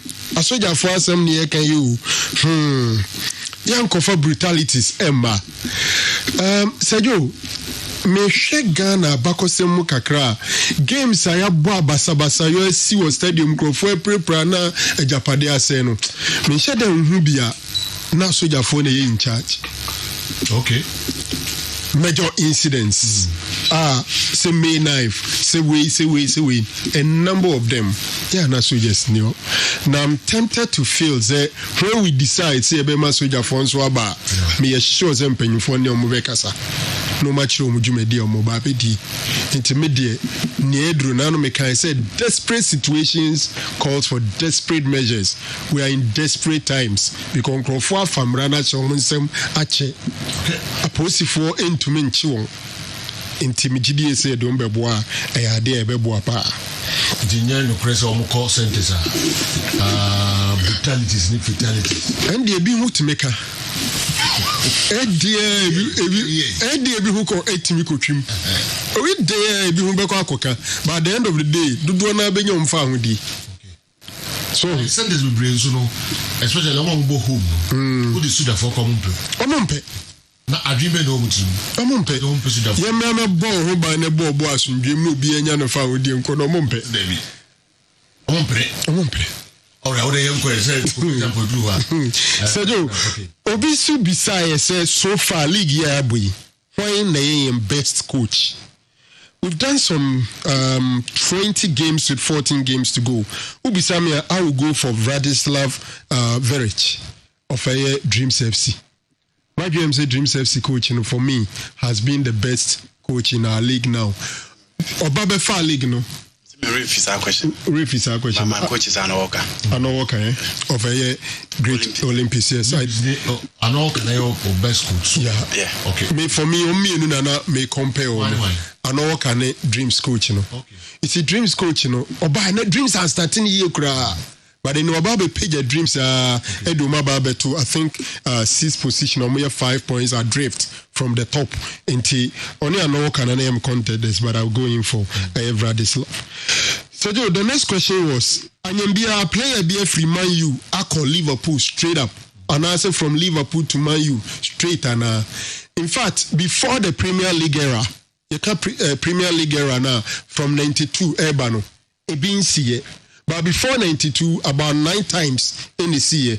The last time was AFL Chesnall, 1964. So the last time we see say player be across the carpet from Man U and then from Man U to Liverpool and no 1964. You started Premier League era no. You nyebi. You 2 players are Obama 2 teams no. But ni no. Oma nyane direct. Michael Owen from Liverpool and call Real Madrid. Or free Real Madrid no actually Obama Man U. Then Paulins from Man U or call International and San Oba Liverpool. Say straight there. A beard in day a break say Gabriel Henze. Liverpool so omo pɛ no boy na ato nanum to so obeko Alex Ferguson said da meto do ama Liverpool de nka me do beche eventually or the call Real Madrid into Premier League era. It's never happened. Say player be cross the carpet between the two teams. Which team ana Samuel Jabo Obolegon Cities Minister na aware say national team no yes sure say Abranten nim so Obolegon Cities into the crowd the country out throw sad question by no address until nka me address it. I had to say me why you so Abranten not so nim say Obolegon sana me my question with you sana me take question which team na Samuel Jabo Obolegon Cities until nka that's the question and that's the answer. I said radio presenter no be sure me too catch you to kwana the beer has with the radio so yeah juma so there's an hard drink kakra so Joe school sports on the day say still yinya botrema paying for kakra the argument is that school for no omu bomu or classroom omu pd and krokoba inti ada ne pon omu ntumi nko park so nko bobo ne ade yehu ne say classroom ne de omu show omu nose mask omu ko say dining say they are supposed to be in their nose mask but in sports no na akwada so nya covid na ya na hu nsem no edin any say omu si bomu onum no inti I still think that we don't have to be extremely complacent. The basic idea de umko school pa no the academics, yes, other co-curricular activities such as sports and the hu here there but print there my dream say ye to ya boa se kakra there ebeboa no cre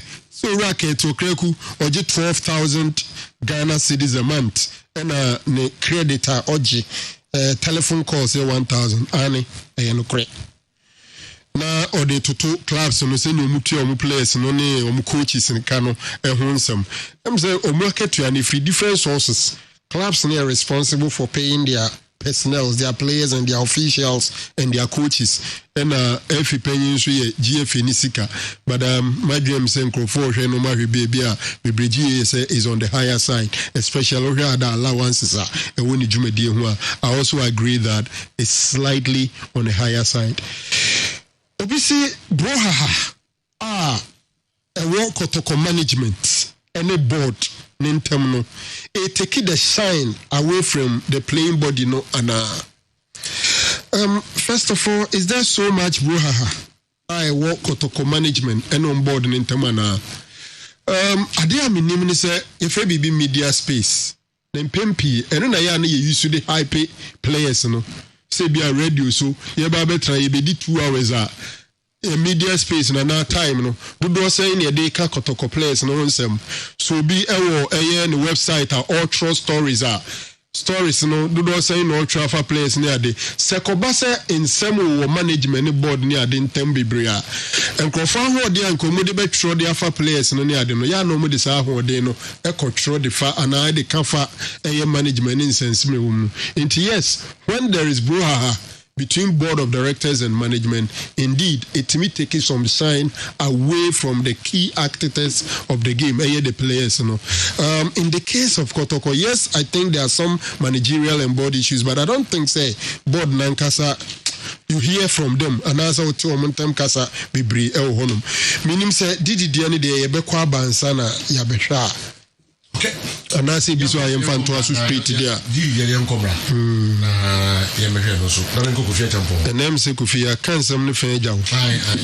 But questions you have for no one over handles. Kakana audio no because SMS no many questions be am say audio okay intins all the kind of war okay now they know okay kindly ask Achi for me if the GFA wants to employ another white coach to help CK Akono at AFCON 2021 tournament. Okay ba kubiso ewa okay I'm the winner. Okay. Be me move for us. Okay. And the date here, 23rd April 2021. AFCON 2021. A born in January 2022. And then drew here until there's no such. Okay.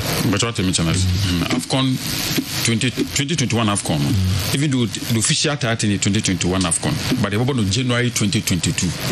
And they can say that's April 23rd April. The best start World Cup qualifiers in June, where our matches are able. Intending to AFCON once we get close, we will plan for the AFCON. Kurt Cordoma, he mentioned it. That's the same. Said they will look for a white coach for them to assist to the extent that the FA will be ready to pay that coach. I'm not. And you've missed it. Oh, let me say. But no record na Cordoma. Maybe I'm not a man team. Okay. Doma also say no, Doma imiti be go for review. Won't you say Doma e stadium imiti or ni press kasai e kona na Doma hin ho. Two several questions. FA person will employ the service of a white coach to assist him. Let me say, but but assessment in the year. Me say AFCON close to 1 year ahead of us. Now our focus even is on the World Cup qualifiers. And today me tea as a kete kan ho ne say he will be a support no be empire boss and qualify for World Cup. They qualify for World Cup. Sika beba na GF benya no. Obama clubs ni bi. I never heard Sokofa Dunia Basomo way for AFCON. I didn't hear him speak about the AFCON in 2020. So in the AFCON cra Oba Boasika kono white coach. No, not as I'm aware. That was take a decision, and I'm just not as I'm aware. Say I take a decision, I think I'm aware. Say Kophobia ba. Say and many committee. Okay. Pep ni Jose. Say no answer. And I'm one sign. Say obviously say Argentina. Also more to soon as 20th century coach. Me name there. Me name say how much you sue. How much is Pep? But me do 20 thing you much you Pep. Say no this is all the premier. So on cause so much you simple. Na no be say Argentina how much you sue over winner. Mourinho choose I also on say why coaches 7 clubs. I was successful. Yes. Pep coaches 3 clubs. I was successful. No more trophies ni almost the same. That's not quite enough basis. So all the 7 clubs and I need the same trophy as will be the 3 there. And that's all the other 3 I had there. Into where they no crampo you keke everything. People ask me very very important question. Say in GF and extraordinary things Ben GF TV. Yeah. Oh, it's okay. Like undercut Okriku administration. Administration we in fact say 1.5 years, and I say 2 years. October 2 years. So, and there's a lot in different areas in terms of capacity building.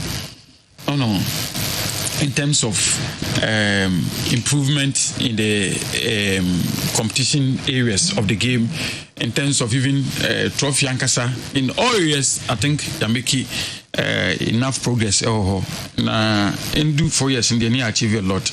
As I speak to you now, each of the clubs, because one area, if you say a problem,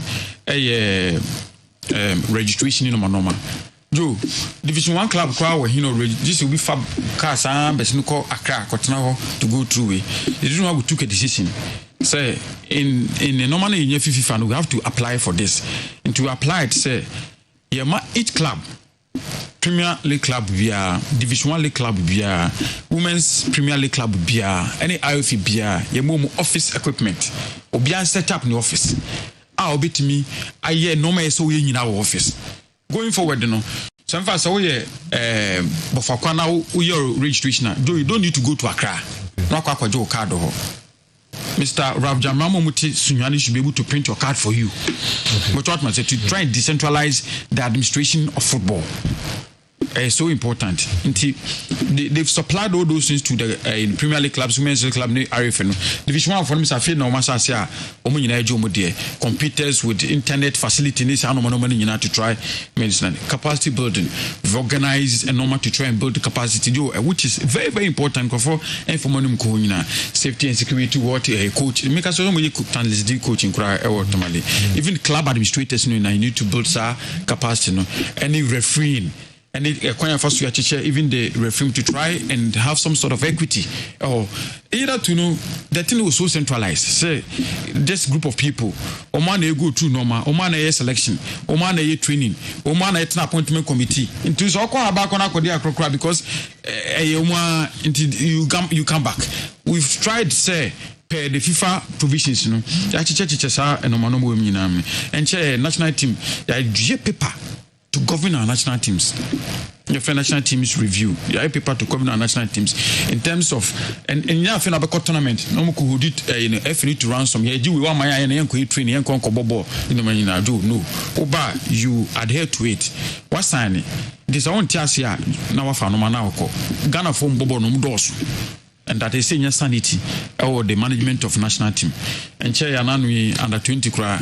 West Africa, Africa. So, achievement today, and especially to bring the games to our doorsteps. Division 1 matches, call live, Nancy, Facebook, and normal Women's Premier League, call live, trying to get equipment for the referee. It used to be there, but I'm saying, do baby, I try to bring back pictures of cameras to try and cover a lot of matches. Facebook. Yes.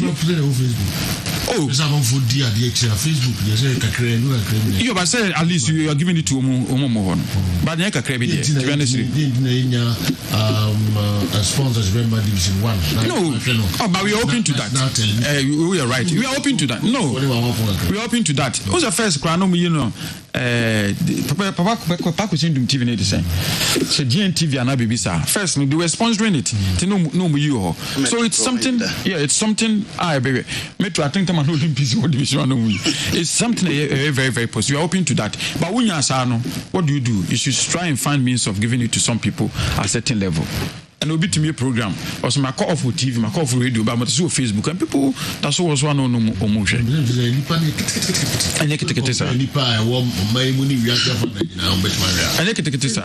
Facebook will be but Facebook will be a woman on the TV, so TV within area.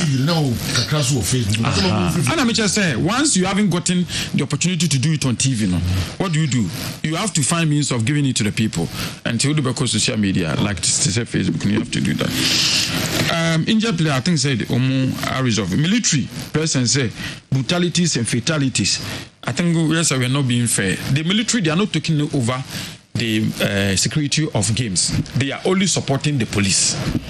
They are there to support the police.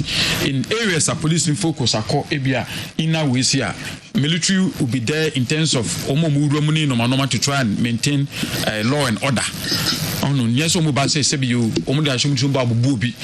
people we said a papa no or the message ban a chron no. And yet the for near the Nemum Soko and your mom and no betting. Into your cost stadium so quack your ball, Uncle Yashia, or your ball not cool few or baby BNC.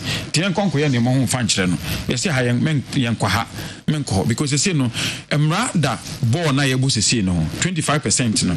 Your con mufaso, would do baby 25%. I am a movie and rested in wa. Menko Raho. But you want to mention, if you follow these things, when your problem be to talk of brutalities and fatalities, they are there to support the security system. They are running football. Zidane is why I'm saying no. Okay. Local questions. Okay. GPL relegation. Say 5 Nebeko and 3 Nebeko. 3 Nebeko relegation. Yes, but and once again we are discussing it with modalities govern football and Premier and Division 1 going forward. We make all those things public. But now, as I speak now, 3 in a relegation and 5. Why is he asking 5? I didn't know 5. Oh, so near was 16. And I be been TG Olympics neck and Faisal. I became man be 18.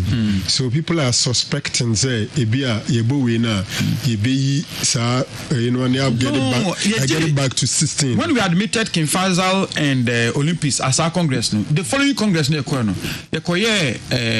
do you call it? amendment to the number of clubs in the Premier League, no. I maintain 18, no.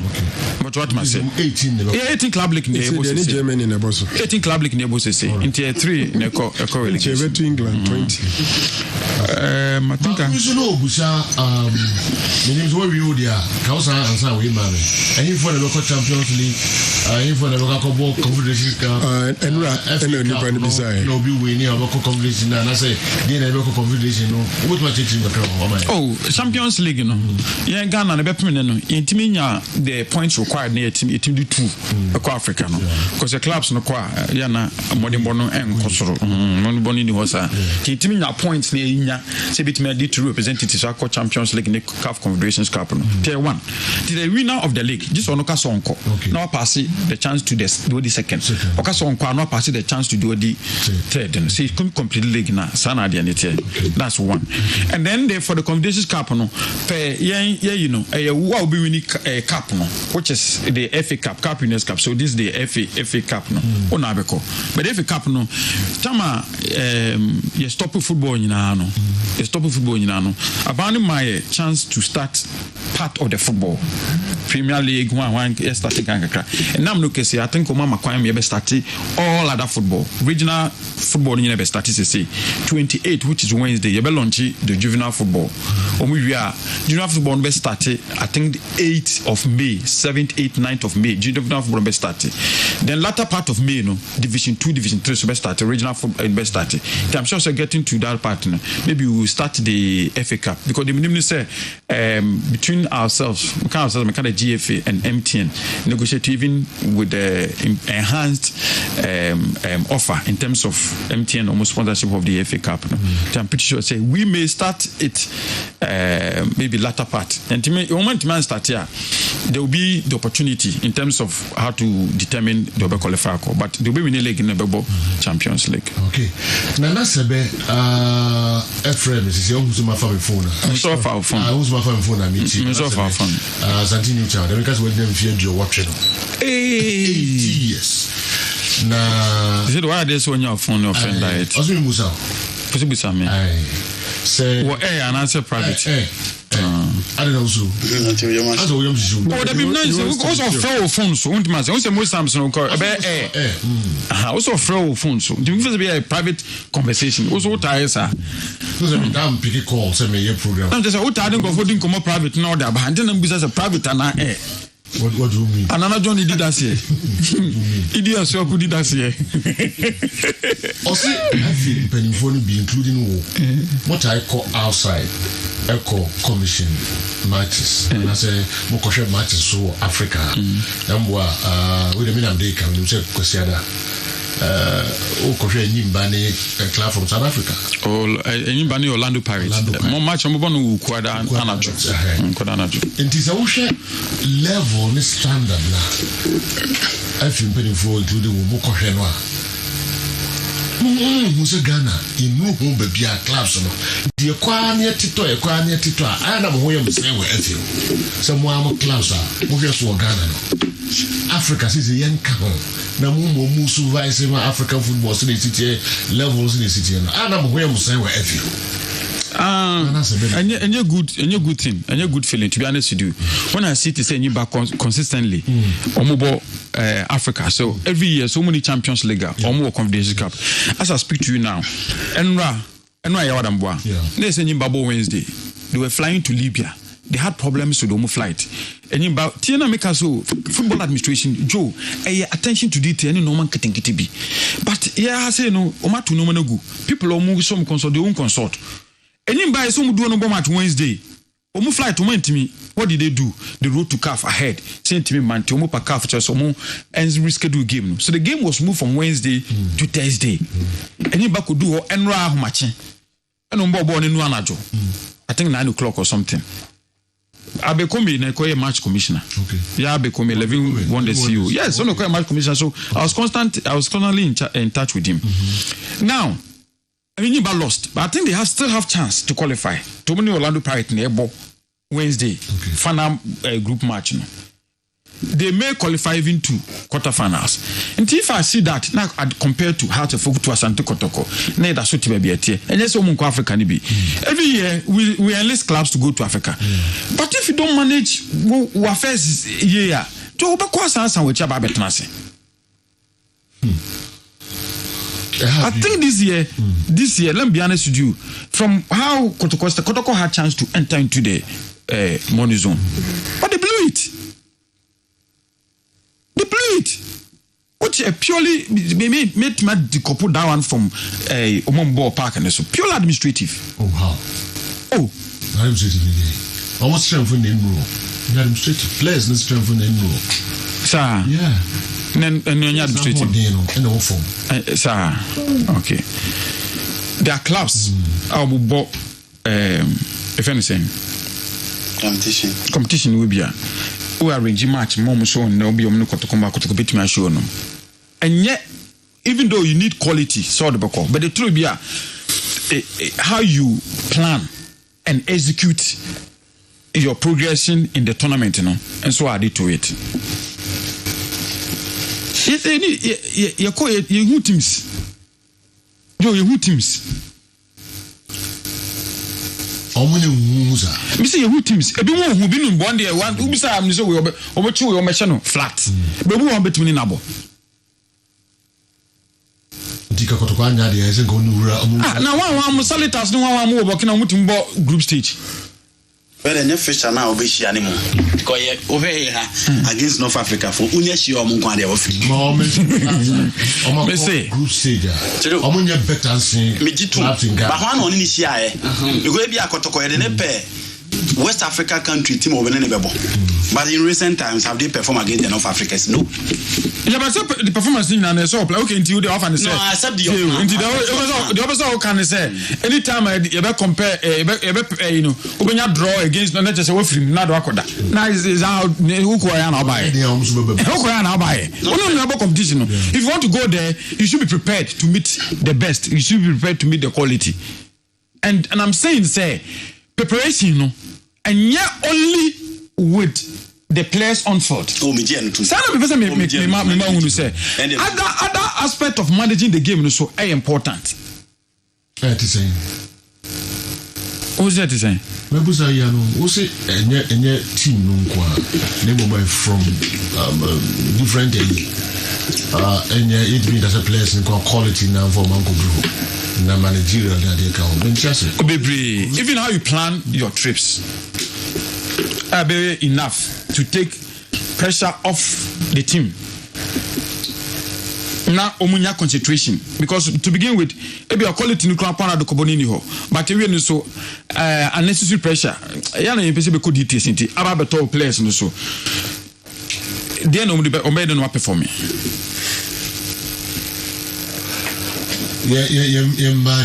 Some can be bam mama. But mama typical example no say indeed we didn't plan and you need a strategy sanka the next stage of the competition. Wow. All right. So any correction kitwe on say Pep ne Jose Dieno. Last year na Globe Soccer the ma Peppers coach of the century. Yeah. But this year International Federation of Football History and Statistics Omodema Jose Mourinho into two different bodies Obia or Dodemano. George Afriya can send be names Ebia Jise Chane Bebemi. George Afriya. Yeah. Or say Kwesi Nyantakyi never interfered with player selection. Kurt should stop and leave CK Akono alone. Mama headline. Nyantakyi never interfered in player collapse. Leave Akono alone. George Afriya tells Kurt Okriku. Wow. Namo comment you. What is it? George Afriya is a GFA vice president at Kwesi Nyantakyi. And Nyantakyi interfere no a Black Stars management committee chairman. Nyantakyi interfere no. Bed is a minini. Then baby SS will prove my and say Kurt interfere into only or the same CK alone. I'm tempted to feel as if in a compliment I am penum be my. When you come and be Kofi Jambo. Yeah. So no, I watched the video. I was Cat and I. No, the carbon or the carbon is I never interfered and Nantechi never interfered. So we much as or no Nantechi more interfere. So they should leave CK alone to work. But in the same breath, I say the Black Stars should be 80% young players and 20% old players. How do you achieve that? So advise it. No, how do you achieve that? So and so the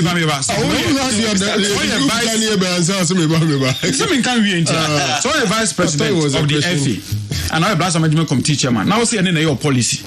Say the Black Stars must be 80% youth, young players and 20% old players. How would you achieve that? By plan. The question will be sent is I will be able to by plan. Plan Ben. You draw a developmental plan. Most of your fan coach now, because there are other questions we have. You will tell the coach. Sorry, we have a very big question. Number one, China friend has a go to me Akasa George. George will get it. I like Mama Sally. So the question be by Kato Kreku won the DFA election to become the president as a result of hard work of some people. Some of these people are doing certain things that are not good at all. Boss, it will be very fair. Will it be fair to blame Keto Kreku or leave him off the hook for the conduct of his close confidant relative to football? I remember Masalia. And also, me try no say, oh mommy,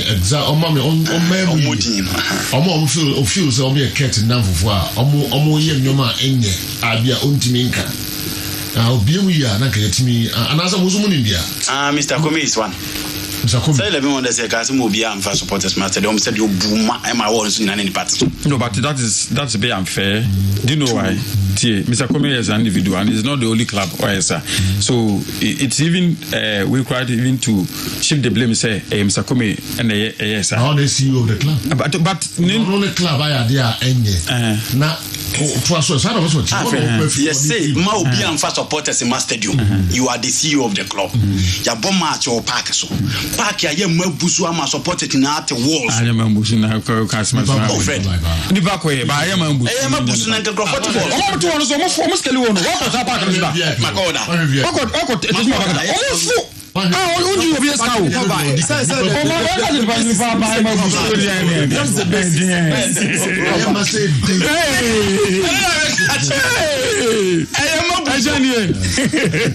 think the substance of the submission is that and I'm saying, sir, if you equate that to the question of Busana, then it's a misbehavior of a person because a club and a boom raso and say club no sanctions will go to the club. Boom raso no any confident in the back. That's what I'm trying to say. It's very difficult for you to link these two because they're doing of category. Because you need to link close confident in this aspect. So do you blame Kurt? No. But that was the question of Busai. A bad as a man deep in Ninko. But the man the only level they said phobia. No general more handle of kid gloves. But man any level they said you match on Monkobo Cape Coast. Let me tell you something. This one I didn't want to say it. In a private meeting, level on the focus say Cape Coast na GFA do makono. It is said here Omaka is on 4 point in my liberty because Obuasi GFA do makono. This is on 4 point in my liberty because Obuasi omuni lack ho. And yes, football there we don't believe in spiritualism. We are administrator of football. Yeah, they run a year juma. We can't do it. Indeed, true to that. Level there's no liberty kobo or you know. Liberty be them. Oh, so they are facing the sanctions. All right. Question back also habit me blog back too bad. Okay. Na obisi Derek ya Amwa Asante Atimagogo. Fredachi, why has the GFA sidelined the Referees Association of Ghana? Yakwaba na and so who did the story and did the question is still in young comrade. Biggest question, young comrade. GFA has not sidelined the Referees Association of Ghana. Honorable Kojoba Ajiman ne ba birthday o. Oni ekuku dampa ne di birthday no. If I look back at everything I've done in life, you are easily the best thing I've ever created. Wow, your emergence into the world is really a testimony which defines your name, Kwame Adanse Usu Ansa Ajiman. It's honestly a miracle that I was able to have a son as delightful and genius as you. Happy birthday, son. Adanse, you will be the Kojo Ba Ajiman Honorable. Kwame Adanse, you know America. Kwame Adanse, no, you know America. Kwame Adanse, you know Honorable Kojo Ba Ajiman. Are you radio? Wo agugode ni bandi dia to so. Adanse FM. So. Okay. All right, Yankombra. Na menene chatika krebo so me mfa ho ma no weekend and that's it. Did weekend appearance view say no appearance view say no Omega chose over accommodation yeah but see I don't have to ask did the question that one for me Mr. Mo na ana sasa muni na mo dwane fisa there be someone aso kwaba okay so you upon UK also two for never sacked coaches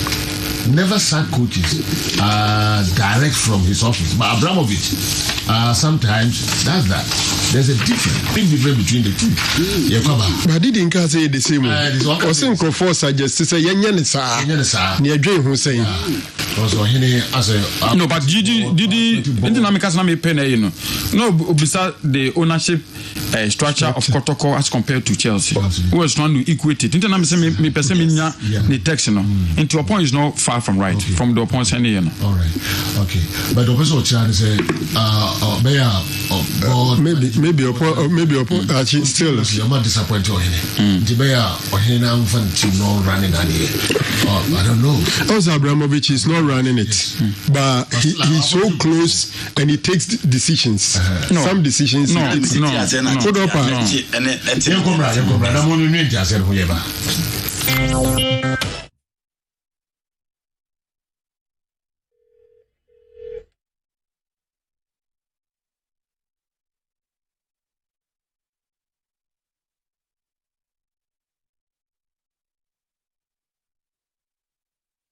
So what about what your papa be and ask you what you say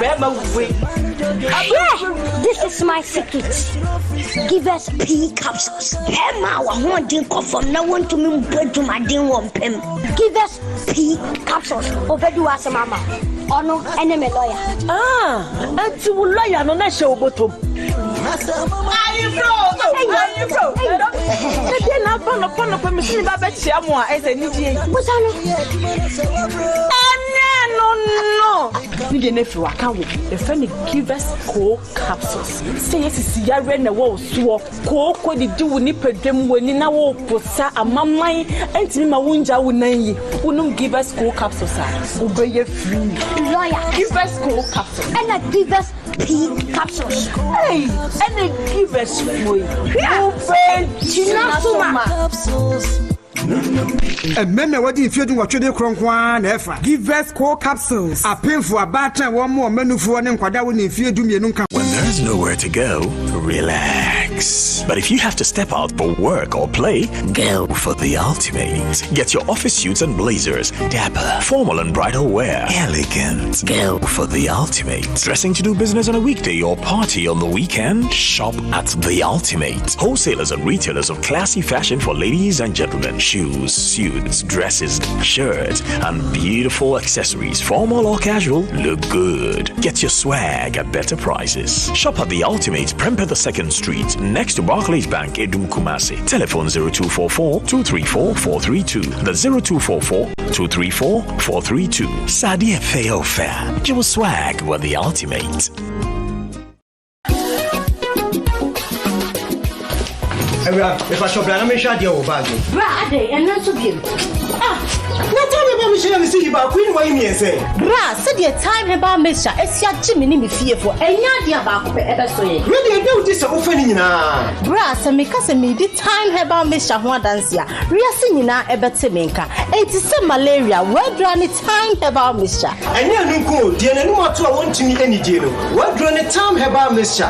A great and your ma or bar waffle through, dear one for down for any aquada when you fear do you and son of the time about Mr. Drabino. Shasawako Hospital and answer lab. I'm what who said, oh, a 3-day malaria be answer. I also time be a TIME, Time Herbal Mixture.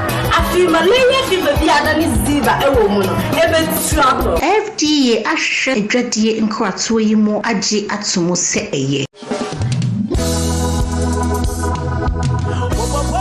Papa baby, I did dear man who was so and no one factories varieties. Adriane Papa ma who would ding a money so ye parties, which is a birthday party, where ye wedding parties, wedding reception. Factories varieties here near Nimua who do local dishes, which is say bankune tilapia, a yam pissie, back continental dishes, so a jollof rice, fried rice. Your pastries, more who do the set cupcake, crumbs, chips, shortbread.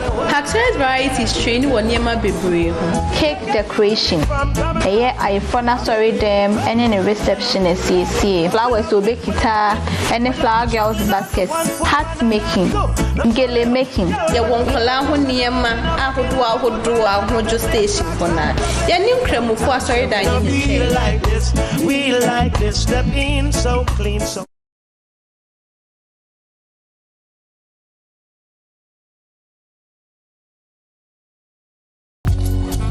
What do I say? A casaluna, what's a wonko, now so would shrinkwa. Some aquacosia, CB herbal soap. No, Jamina. 190 a pie, and now say I had the inswa for CB herbal soap, so 190 any 19 room. Germany 10 minutes, and sana would the ebo and now say can't get wa. I rever a finning na kama. Shannon so say, yam fans ryan 9 any yam. CB herbal soap, a 90 ma pro, a fee any encaboni. Hey, me go. Yes. Okay, you CB herbal soap, and take to Mancasa. Come to me now. Hey, Susanna, Ghana money, Madame. FD Ashusha sa a jedi and crato imu adja Madame. FD Ashusha sa a jedi and crato imu adja to Muse eye.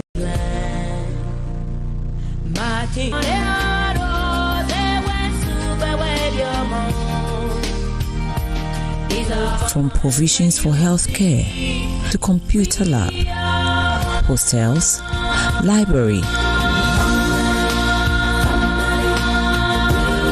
Day bano semude na papa so e de maya hwefo ne atiefo na afei yen customers nyina ne nyina ne say ye share Easter promotion bi ase ye share 28th March nyame adoma May 1st ene bewe na May 1st ne ye nyame adoma o chena na wotwe enu ntime kai obi bia ye customers ne so meto bi na omunya promotion na so nya bibia na woto a obenya yesa achede ne ka ho woto double door refrigerator anase chest freezer a friend deep freezer na akese no na say instantly woto ye na achede ne de must say wonsa ebeka enu nti me kosoa kai ya customers ne say promotion no ye ending obi on mo obeka enso so Easter ne nya twam a na wo mojanso ye de eguso a ye de achede no ema afenso so ye kosoa kai say home appliances no ma bia wo hia bibi to say fridge all sizes say kese ketwa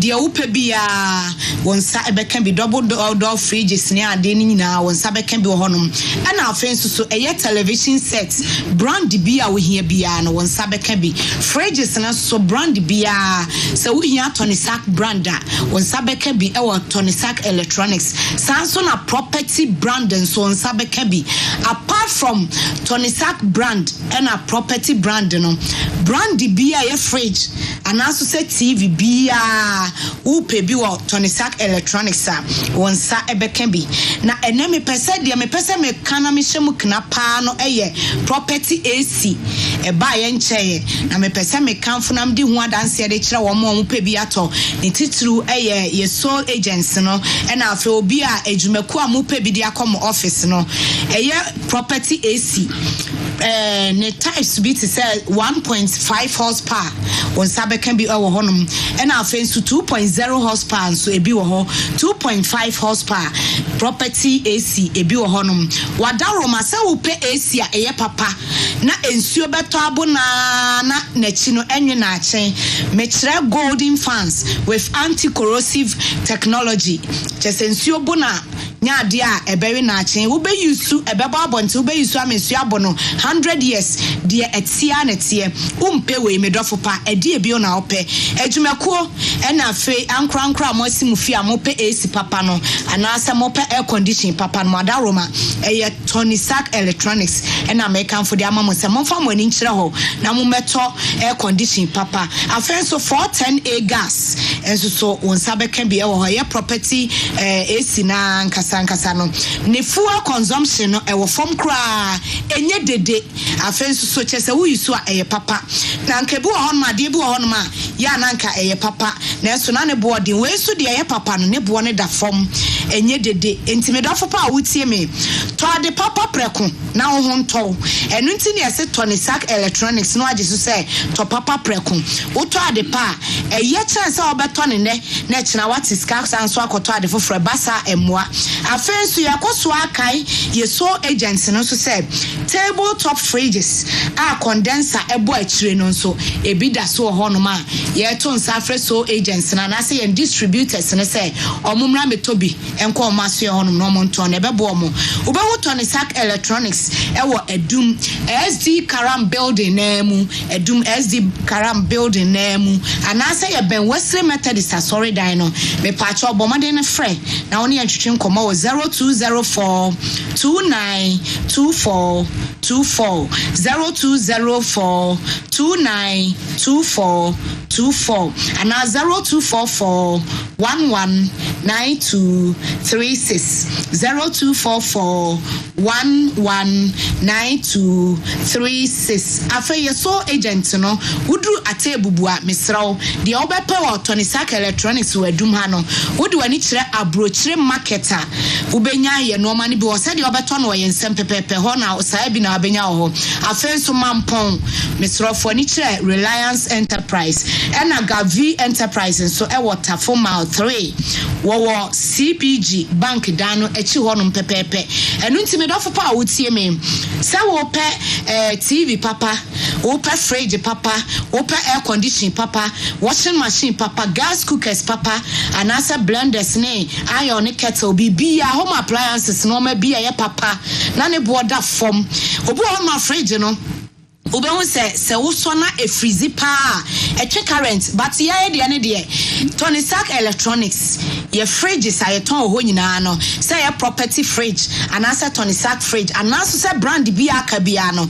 wo so a ekulu pa ye nyunu ntentem na so en check current kese enu ntime dofo pa wo tie me say wo pa German technology now wo pa TV and a fridge a Ghana Standard Authority adiatum and answer say Energy Commission for adiatum na wonto N2 sikangu no me pacho eye Tony Sack Electronics afenso so ya na afidie no emfomso etaba ho enti se wo to na semfomso ba ho a ye boa ehwe se emfomso bi aba no se time no so ya ye boa e ma esiesie se be ya bibia be kama isan se ya afidie enti no bibia etimi esi enu enti me dofo pa Tony Sack Electronics Papa Preku Tony Sack Electronics Papa Preku Tony Sack Electronics Papa Preku now honto tiawa all right medas adu bi ya dance pa dan boy fiada me pa chama eni wo asia biography yembo boso na yempeja yemu obi the referee association of Ghana had na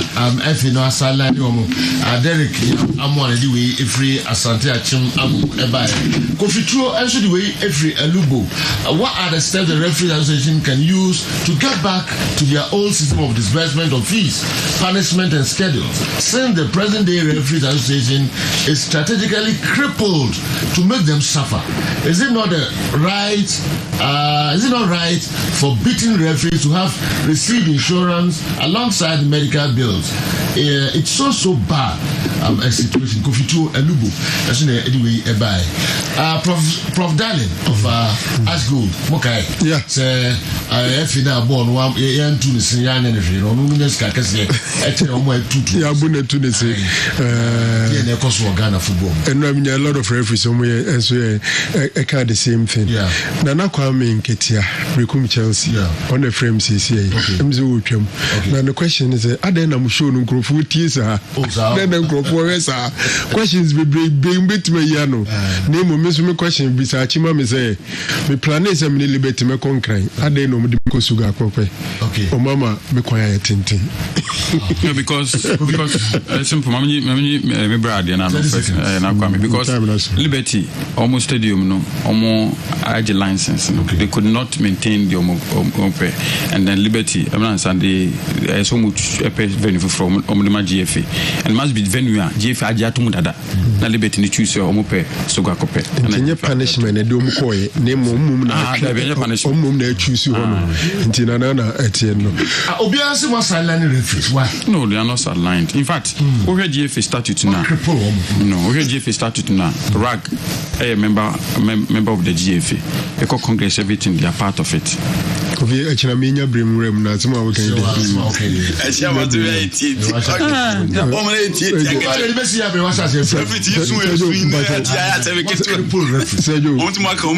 Kofi Buachi Kombolo na yen right hand ma you go di like I say wash town na show no say no mo hwe no office ma mencha le sorry Kofi Buachi good morning enti nyambo ano me san enhia biom question do do no a enti me anya no Abbas goal scorer enso edibi eba nyambo etina eba the akamu na the beba ni videos ahodo ambu sa questions ya de na no ifia otina final whistle du medin so a edi na no ebe ne mu no me sa do sa ne mu ehye edaba se pa ya crown